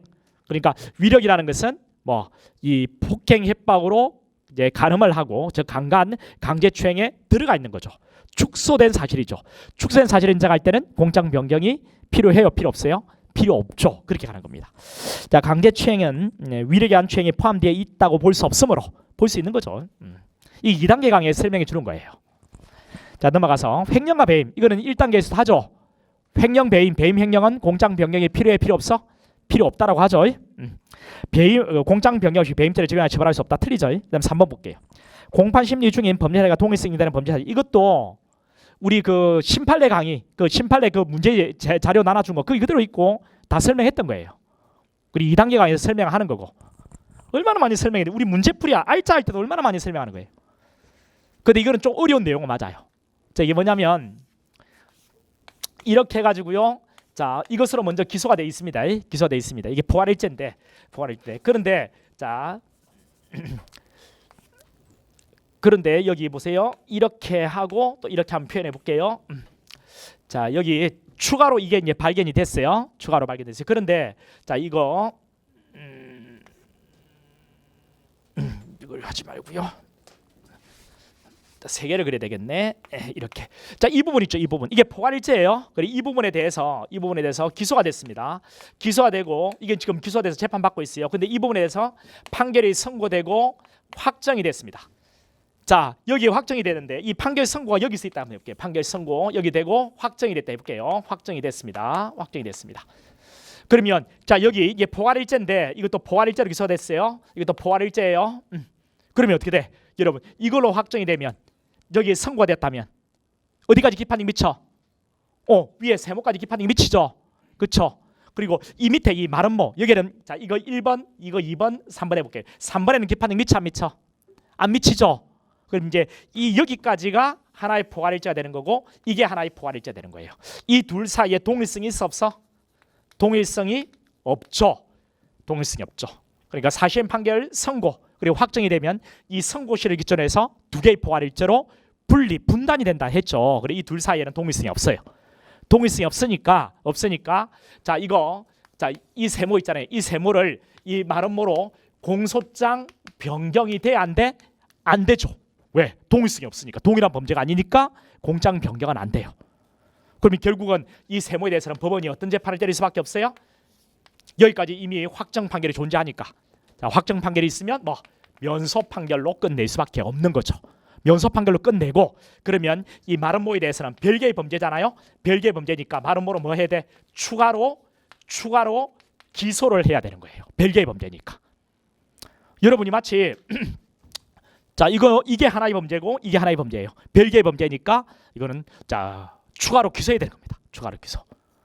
자, 이 이야기는 우리 2단계 강의 또는 알짜에서 항상 하는 거예요. 이 심판례 강의에서 이걸 했던 거고요. 심판례 강의 우리 정리할 때도 그 했던 거고 문제도 있을 거예요. 이번에 여러분 심판례 그 자료 비교 한번 해보세요. 거의 대부분 다 있습니다. 자, 그래서 이게 또 답으로 유도가 됐는데 그죠? 답이요. 예, 별개의 독립된 범죄로 공소를 제기해야 한다. 이게 답이에요. 맞습니다. 이거. 그러니까 쭉 제 크리대로만 잘 따라오시면 돼요, 여러분. 그런 거 다른 거 하지 마시고 쭉 그 하는 대로만 따라오세요. 자, 이제 4번에 뭐 정당히 그런 이상한데 그런 거 하지 말고 제발 그런 좀 하지 마. 바보 멍텅구리 같은 놈들 그 뭘 그런 거 하는지 모르겠다. 그 돈 있으면 나한테 줘. 그게 훨씬 더 좋으니까. 내가 갈비탕 사 먹고 더 힘내서 강의할 테니까. 엉뚱한 짓거리 하지 말고. 다 해준단 말이에요, 여러분들. 다 해준단 말이에요.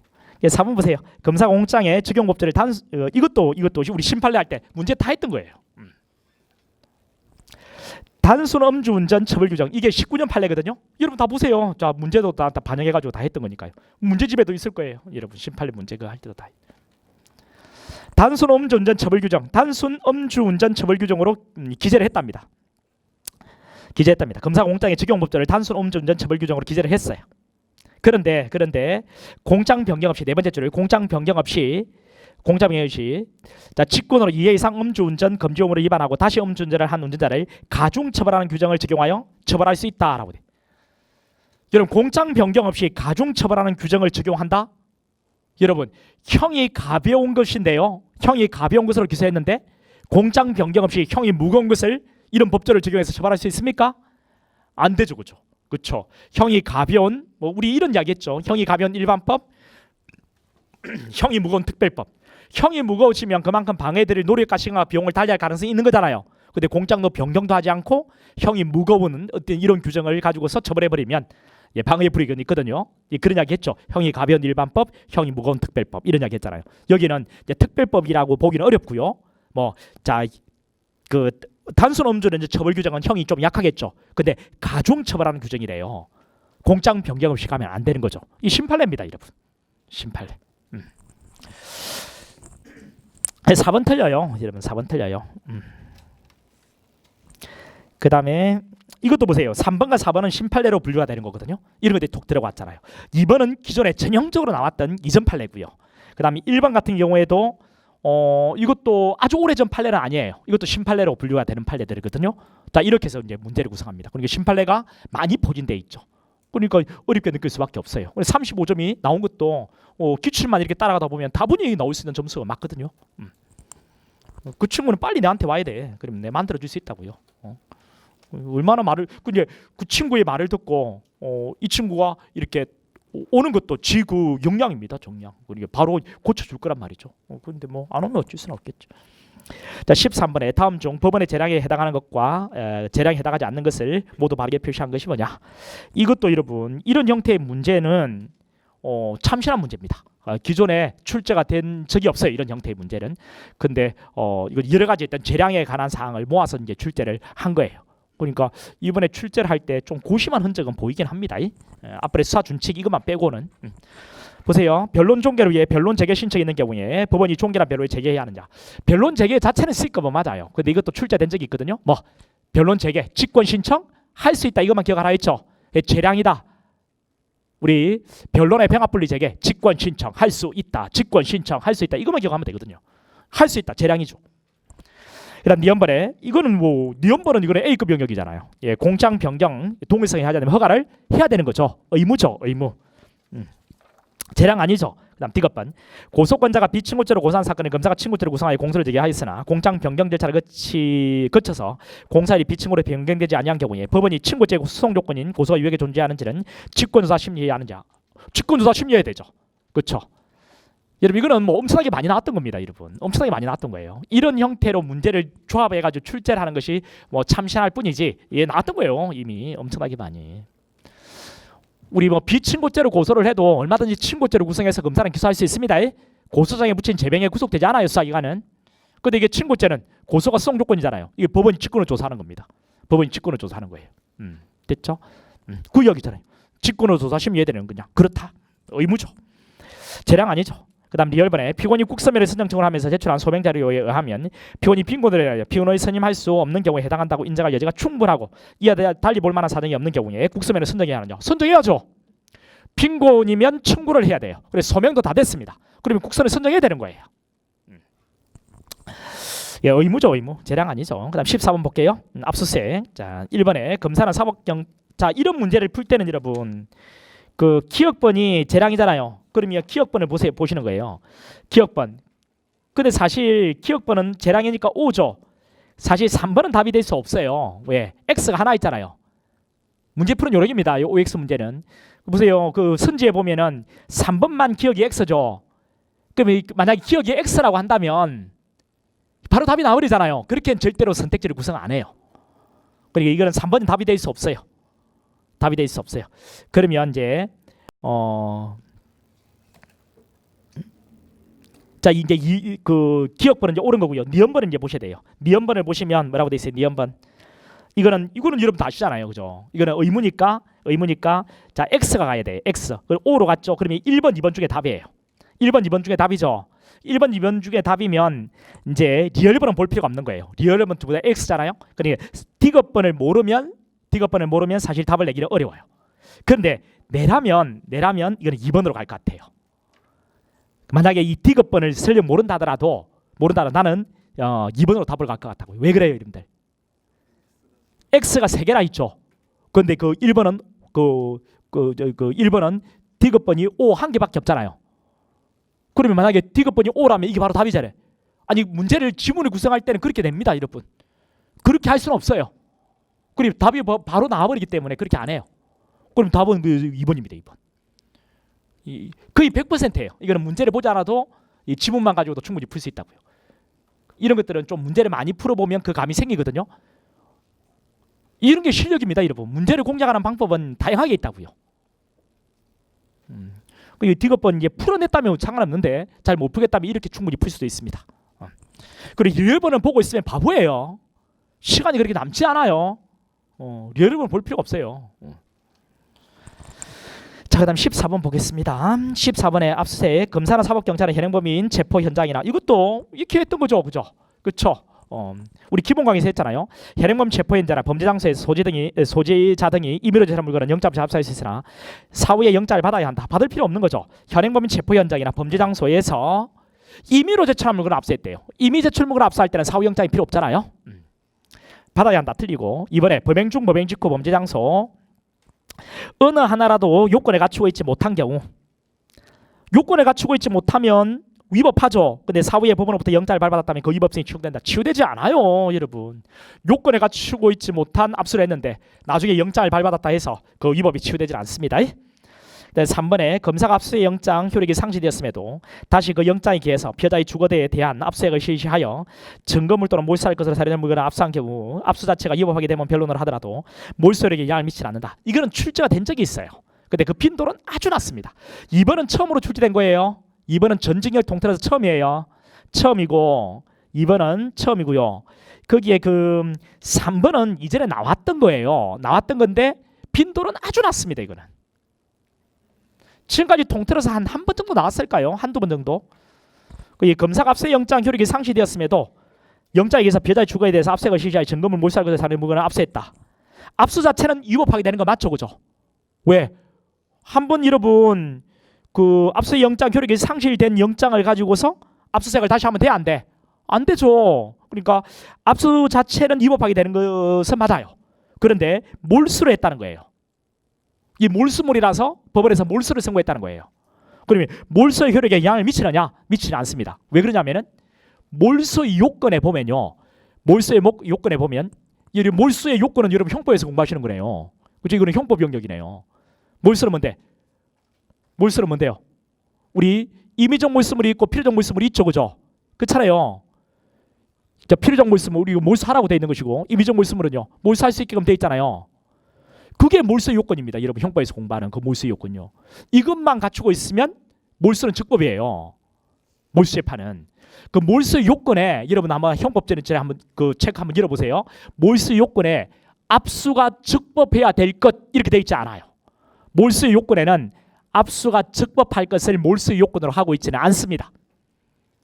그러니까 자 몰수의 요건만 구비되면 그 몰수 재판 자체는 적법인 거예요. 됐죠? 그러니까 압수 절차가 위법이라 하더라도 자 이게 몰수의 요건에 해당되고 몰수물이 맞다면 몰수를 했을 때 그 몰수가 위법이 되는 것은 아니라고요. 됐죠? 왜? 압수가 적법할 것 이것이 몰수의 요건이 아니기 때문이거든요. 이제 3번은 옳은 지문이에요.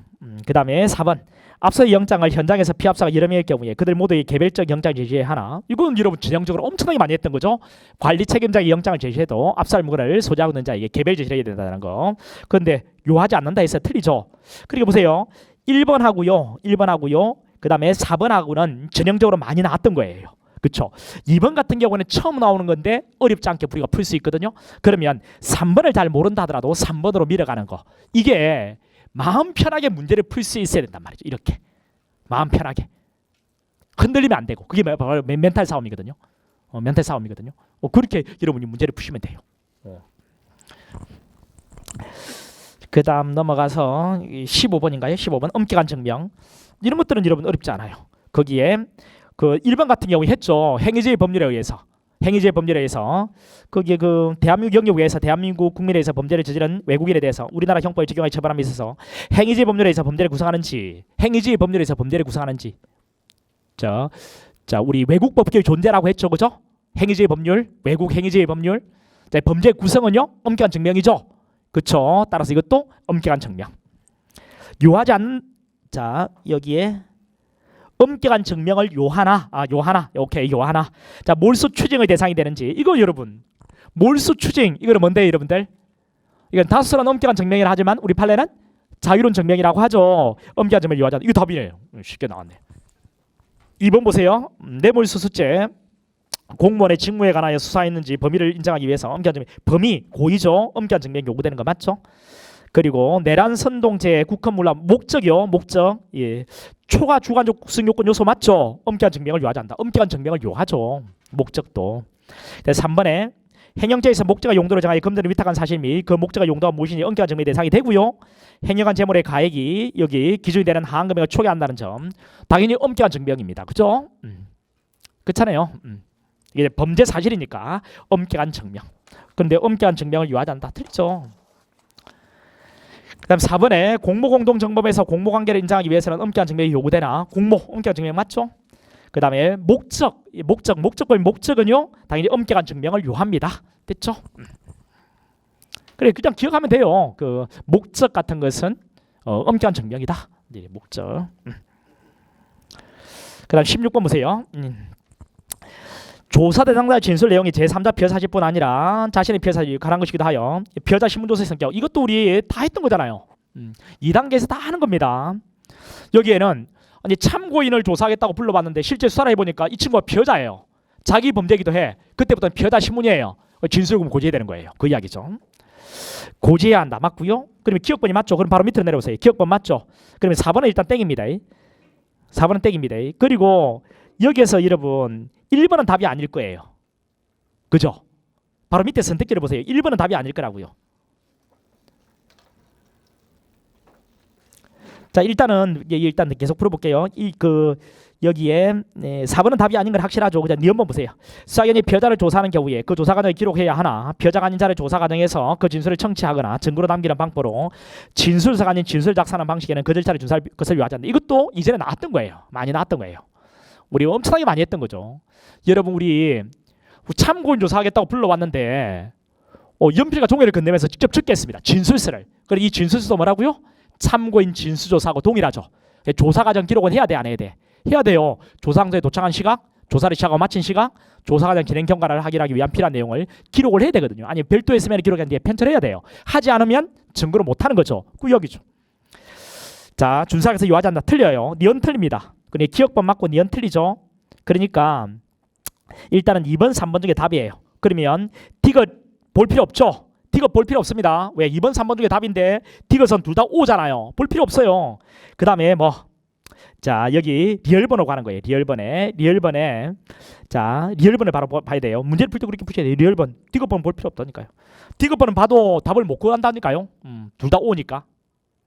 리얼번 보세요. 수사기관이 정보장 매체에 기억된 정보 중에서 검색을 통해서 이것도 얼마나 많이 했습니까? 이것도 정말 중요하다라고 이야기했는데 여러분 현장에서 확장자 키워드 검색을 통해서 확장자나 키워드 검색을 통해서 선별해서 해당 파일을 복제했습니다. 그러면 이제 압수는 이제 끝난 거죠. 이것을 수사기관 사무실에 가지고 와서 막 탐색을 하는 겁니다. 이때 참여권자를 참여시켜야 되는 거예요. 그럴 필요 없다 했잖아요. 그죠? 이미 압수 절차는 끝이 난 거죠. 그렇죠? 근데 보세요. 뭐라고 돼 있어요? 참여기를 보장해야 한다. 틀리죠. 그러니까 이제 틀리니까 답은 3번이 되겠죠. 그렇죠? 그럼 이제 그 디귿 한번 보세요. 우리 선거관리위원회 나오면 제가 두 개를 딱 비교해서 기억하라고 했습니다. 두 개를. 녹음과 진술거부권 불고지 이 두 개를. 우리 선관위 직원이 관계인에게 질문할 때 녹음을 할 때는 녹음되는 사실을 미리 알려줘야 돼요. 녹음된다는 사실을. 알려주지 않았다면 이법 수입 증거니까 증거를 못하는 거예요. 그 이야기잖아요. 진술거부권 어떻습니까? 구공직선거법은 진술거부권 고지 규정이 있었어요? 없었어요? 없었죠. 고지하지 않고 작성된 문답서의 증거능력이 인정된다고요, 안 된다고요? 인정된다라고 했잖아요. 근데 이게 진술 겁건이 아니고 이거는 녹음이죠.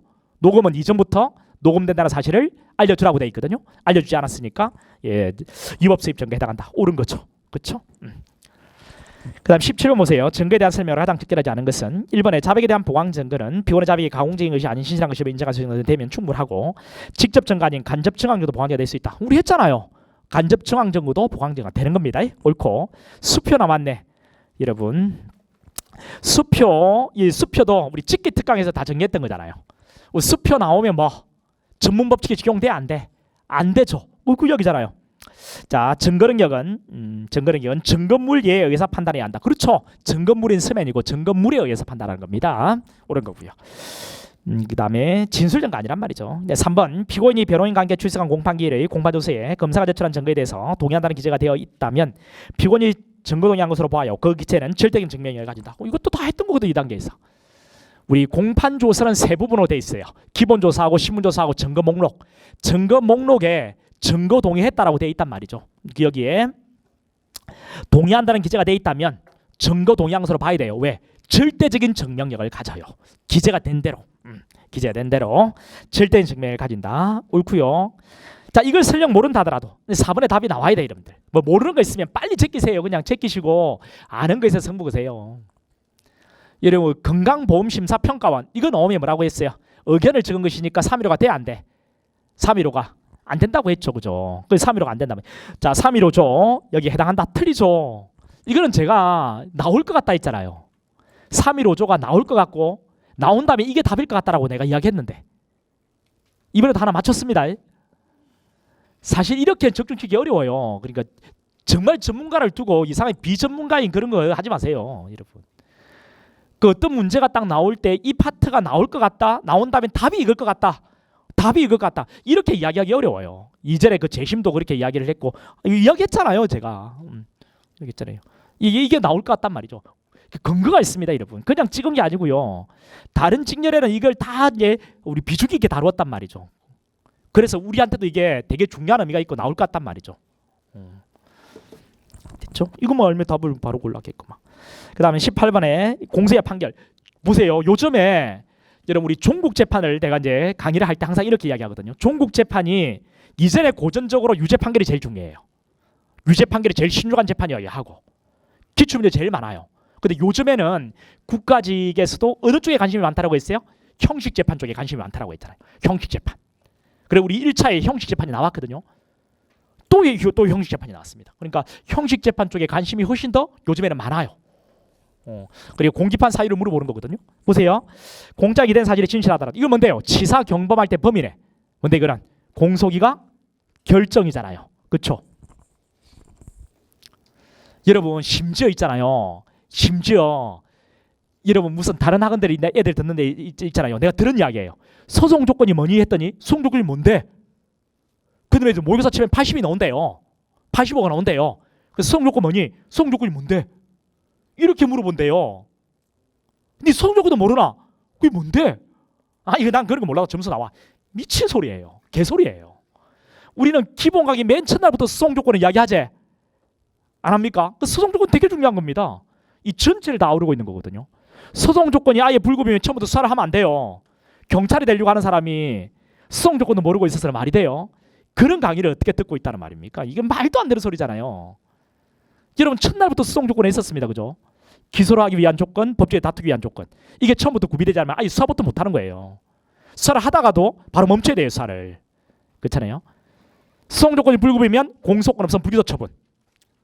그 다음에 기소가 됐다면 그 각각의 소송 조건 불구비에 따라서 떨어지는 형식 재판들, 뭐 공소약 결정, 지금 이거 나오네요. 공소약 결정, 공소약 판결, 뭐 관할반 판결, 면소 판결 있죠. 들어가 보죠. 1번은 공소약 결정이잖아요. 자, 2번. 이건 우리 심판례, 여러분 심판례 그 문제 이번에 정말 많이 나왔어요. 이전에도 많이 나왔어요. 이전에도 심판례 강의 듣고 너무 고맙다고 한 친구도 있고요. 그 이 심판례에 그대로 나왔던 겁니다. 이거 심판례 여기 보면 가정폭력 범죄 처벌에 관한 특례법에 따른 보호 처분을 받은 사건과 동일한 사건에 대해서 다시 공소가 제기된 경우 이거 뭐가 돼? 우리 이전에 소년법상 보호 처분, 지금은 가정폭력 범죄 처벌에 관한 법률 특례법이요. 가정폭력법 말이죠. 이 같은 경우에도 보호처분은요, 이건 확정 판결이다 아니다? 아니에요. 기판력이 있어요 없어요? 기판력이 없다 했죠. 근데 다시 기소를 못한다라고 돼 있거든요. 근데 기소했다면 뭔데? 공소의 절차가 법률의 규정에 위반하여 무효니까 공소유예 판결이죠. 그렇죠? 공기판. 이게 답이네요. 여러분 심판례 그 문제 나눠준 거 한번 보세요. 다 있습니다. 여러분 그대로 내가 문제 만들었던 대로 이 그대로 나왔네요.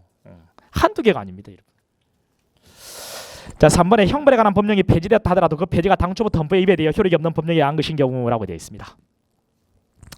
이게 뭔데 여러분들? 자 폐지면 면소인데요. 근데 당초부터 위헌이라고 했죠. 그게 당초부터 헌법에 위배되어 효력이 없는 법령. 이게 뭔데? 무죄죠. 무죄. 이때 우리 이런 거까지 했잖아요. 면소 판결이 떨어지면 원래는 무죄장 상소가 안 되죠. 피고인은. 근데 이 경우에는 무죄장 상소가 돼야 안 돼? 된다 했잖아요. 거기까지 했잖아. 무죄예요. 무죄. 4번에 범죄 후의 법률 이전 변찰에 따라서 과거의 범죄로 본 행위에 대해서 현재 평가가 달라짐에 따라 이를 처벌 대상으로 삼는 것이 부당하다는 반성적 고려. 우리 기본 교재에는 이 반성적 고려라고 음령이 들어가 있거든요. 근데 이거는 사실 형법 지식이 좀 필요한 거예요. 형법에서 하는 겁니다. 여러분 동기설 들어보셨죠? 동기설. 그렇죠? 여러분 형을 폐지하는 그 행위 자체를 그 처벌하는 조항을 삭제하는 거. 법 조문에서 삭제하는 거, 폐지하는 거죠. 폐지하는 이유가 기본적으로 두 가지가 있잖아요. 그동안의 처벌 자체가 잘못됐다는 어떤 반성, 즉 고려에 의해서 형을 폐지하는 것도 있고요. 삭제하는 것도 있고요. 처벌 규정을. 그다음 기존의 어떤 처벌은 정당했다, 타당했다. 근데 시대 상황이 바뀌었다. 그래서 이제는 더 이상 처벌할 필요가 없다라고 해서 뭐 사실관계 변동으로 법을 폐지하는 것도 있죠. 그런데 우리 면소 판결 사이에 사시 폐지 확정할 때 폐지, 형의 폐지는 어느 경우에 사실관계의 어떤 변동으로 형을 폐지한 경우 들어가지 않습니다. 뭐 법적 견해 변경 말이죠. 그동안의 처벌 자체가 잘못됐다는 어떤 반성에 의해서 형을 폐지한 경우 이게 여기 들어가는 거예요. 면소 판결 사유에 폐지에 들어간단 말이죠. 됐죠? 그 이야기하고 있는 거예요. 그래서 이때는 면소 판결이죠. 그 다음 19번. 그러니까 이것도 보세요. 3번, 4번까지 갈 필요도 없는 거예요. 사실 우리 심판례 이거 딱 정리했고 그렇게 하면 다 문제까지 다 있다니까요. 내가 그래서 이번에 좀 점수 낮게 놓은 놈들은 정말 뭐라고 야단맞아도 해요. 내가 심판례 강의하고 나서 오늘 넘기지 말고 꼭 풀어봐라는 거 내가 그렇게까지 했는데 풀어봤으면 다 맞춘다고요. 안 풀어봤겠죠. 이 나쁜 새끼들 말이야. 해주면 뭐 하는데 심판례 강의까지 하고 문제까지 만들어가지고 문제 그대로 다 나왔는데 문제까지 줬는데도 풀어보지 않으면 앞으로는 심판례 강의를 내년에는 내가 약속한데 심판례 강의를 하고 난 뒤에 실제 답을 다 없애고 방탈출 카페를 할 거예요. 방탈출 게임 그런 거 있잖아요. 앞뒤 문 그릇 정말 그렇게 할 겁니다. 문 그릇 잠가놓고 푼 애들 순으로 와가지고 딱 확인하고 틀렸으면 다시 집어넣어. 답 안 줘. 한 명 한 명 딱 검토해가지고 네 집에 안 갈 거냐? 안 갈 겁니다. 이게 시간이 남는다고 했잖아요. 그래서 다 맞춘 놈들만 내보내줄까 싶어. 그리 해도 충분히 될 만한 자료예요, 여러분. 자, 그 다음에 19번은 상소에 대한 설명으로 가장 적절하지 않은 것은 1번에 형사동 절차에서 소송 비용 재판에 대한 불복은 본안의 재판에 대한 상소 전부 일부 이유 있는 경우에 한해 소용되고 본안의 상소가 이유 없는 경우에 허용되지 않는다. 그렇죠. 우리 소송 비용 있잖아요. 소송 비용. 우리 목요일 날 보강할 때 이거 다 해드릴 거예요. 소송 비용. 이건 수업만 들었을 때 맞추는 거예요. 소송 비용만 끌어올릴 수는 없어요. 우리 필기노트에 간단하게 정리되어 있습니다. 소송 비용만 상소를 얘기할 수는 없어요. 자, 1번 맞고 2번에 1심 판결에 대해서 검사의 항소에 한 항소인 판결이 선고된 후에 동일한 1심 판결에 대해서 상소권 회복 청구를 한 경우 이것도 심판례에 다 들어가 있어요. 문제도 다 있다고요.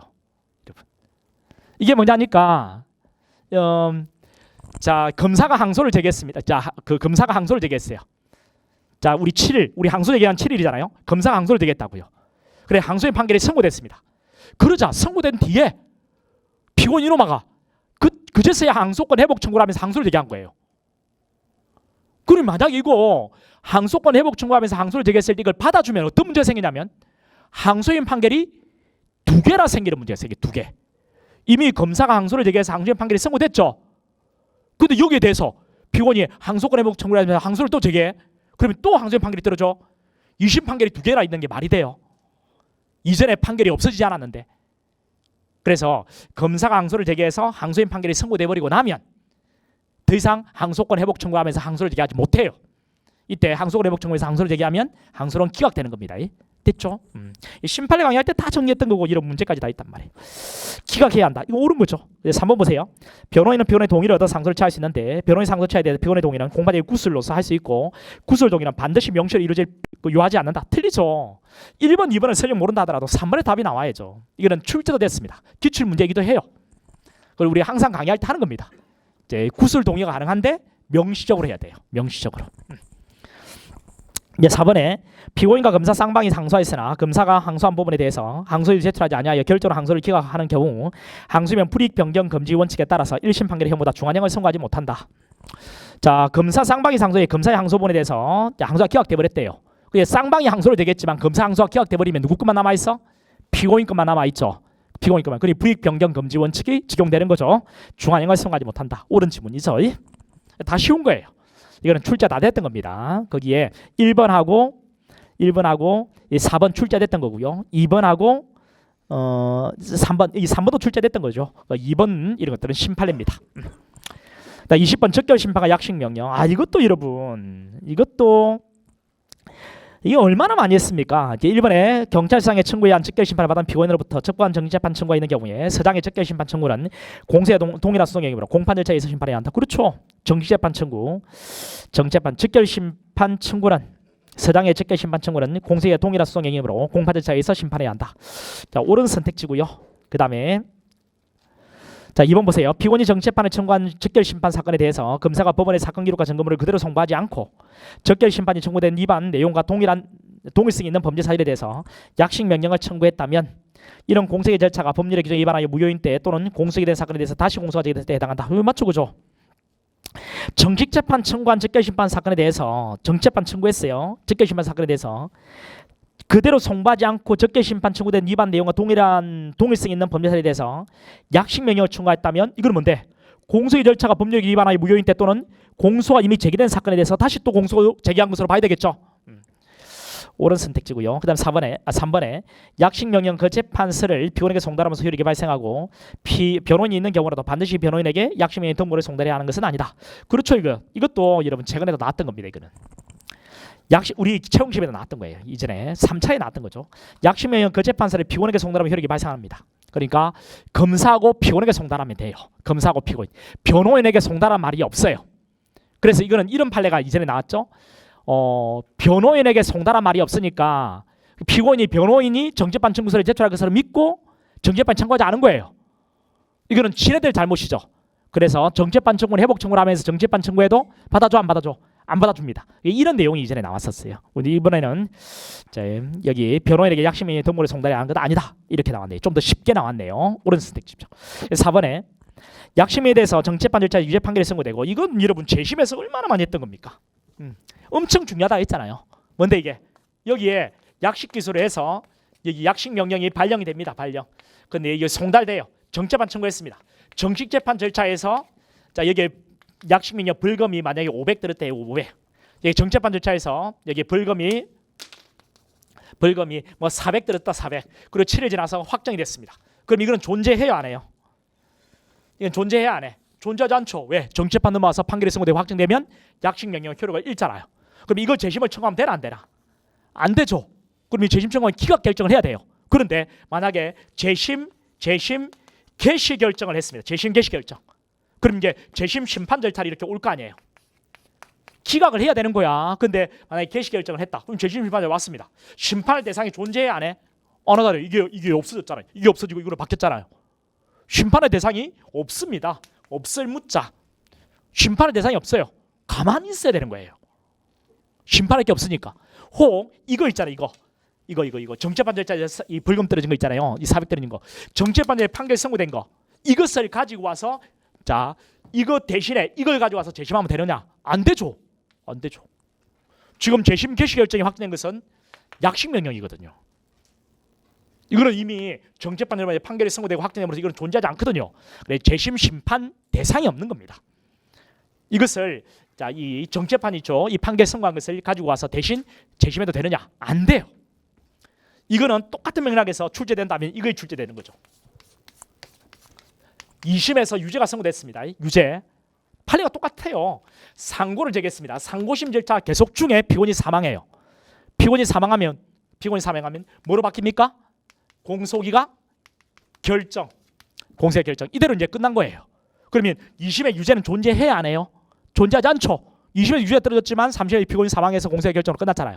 이건 존재하지 않습니다. 이거 재심 청구하면 어떻게 돼? 기각 결정해야 돼요. 근데 만약에 개시 결정을 했다. 개시해지. 그러면 재심 심판 절차로 오겠죠. 심판의 대상이 존재해야 안 해? 심판의 대상이 존재하지 않습니다. 이 똑같은 내용이거든요. 똑같은 내용이거든요. 됐죠? 우리 나중에 이게 안 나온다면 한 번 더 이런 내용을 물어보고 싶을 때는 이걸 물어볼 수 있겠죠. 됐죠?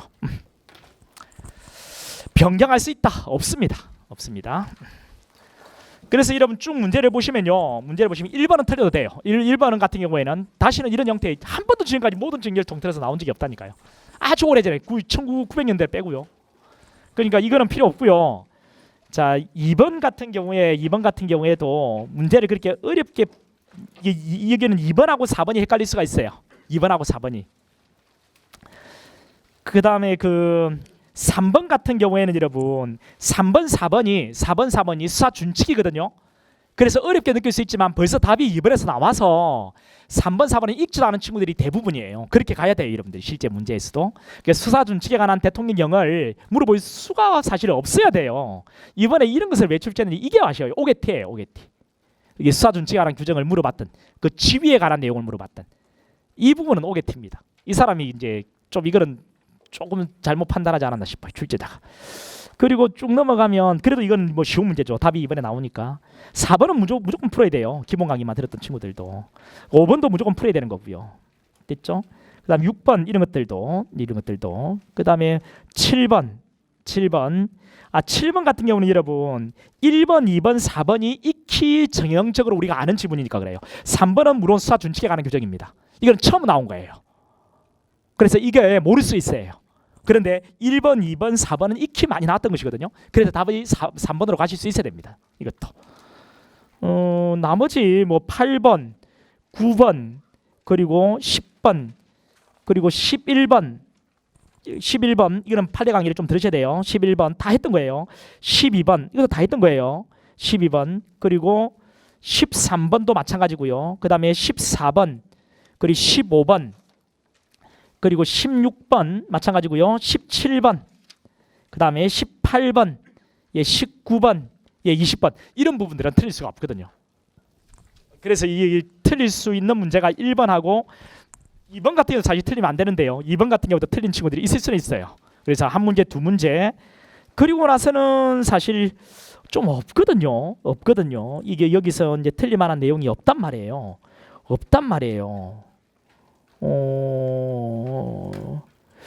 그 7번도 틀릴 수는 없거든요. 아무리 수사준칙 3번이 지금까지 처음 나온 내용이라 하더라도.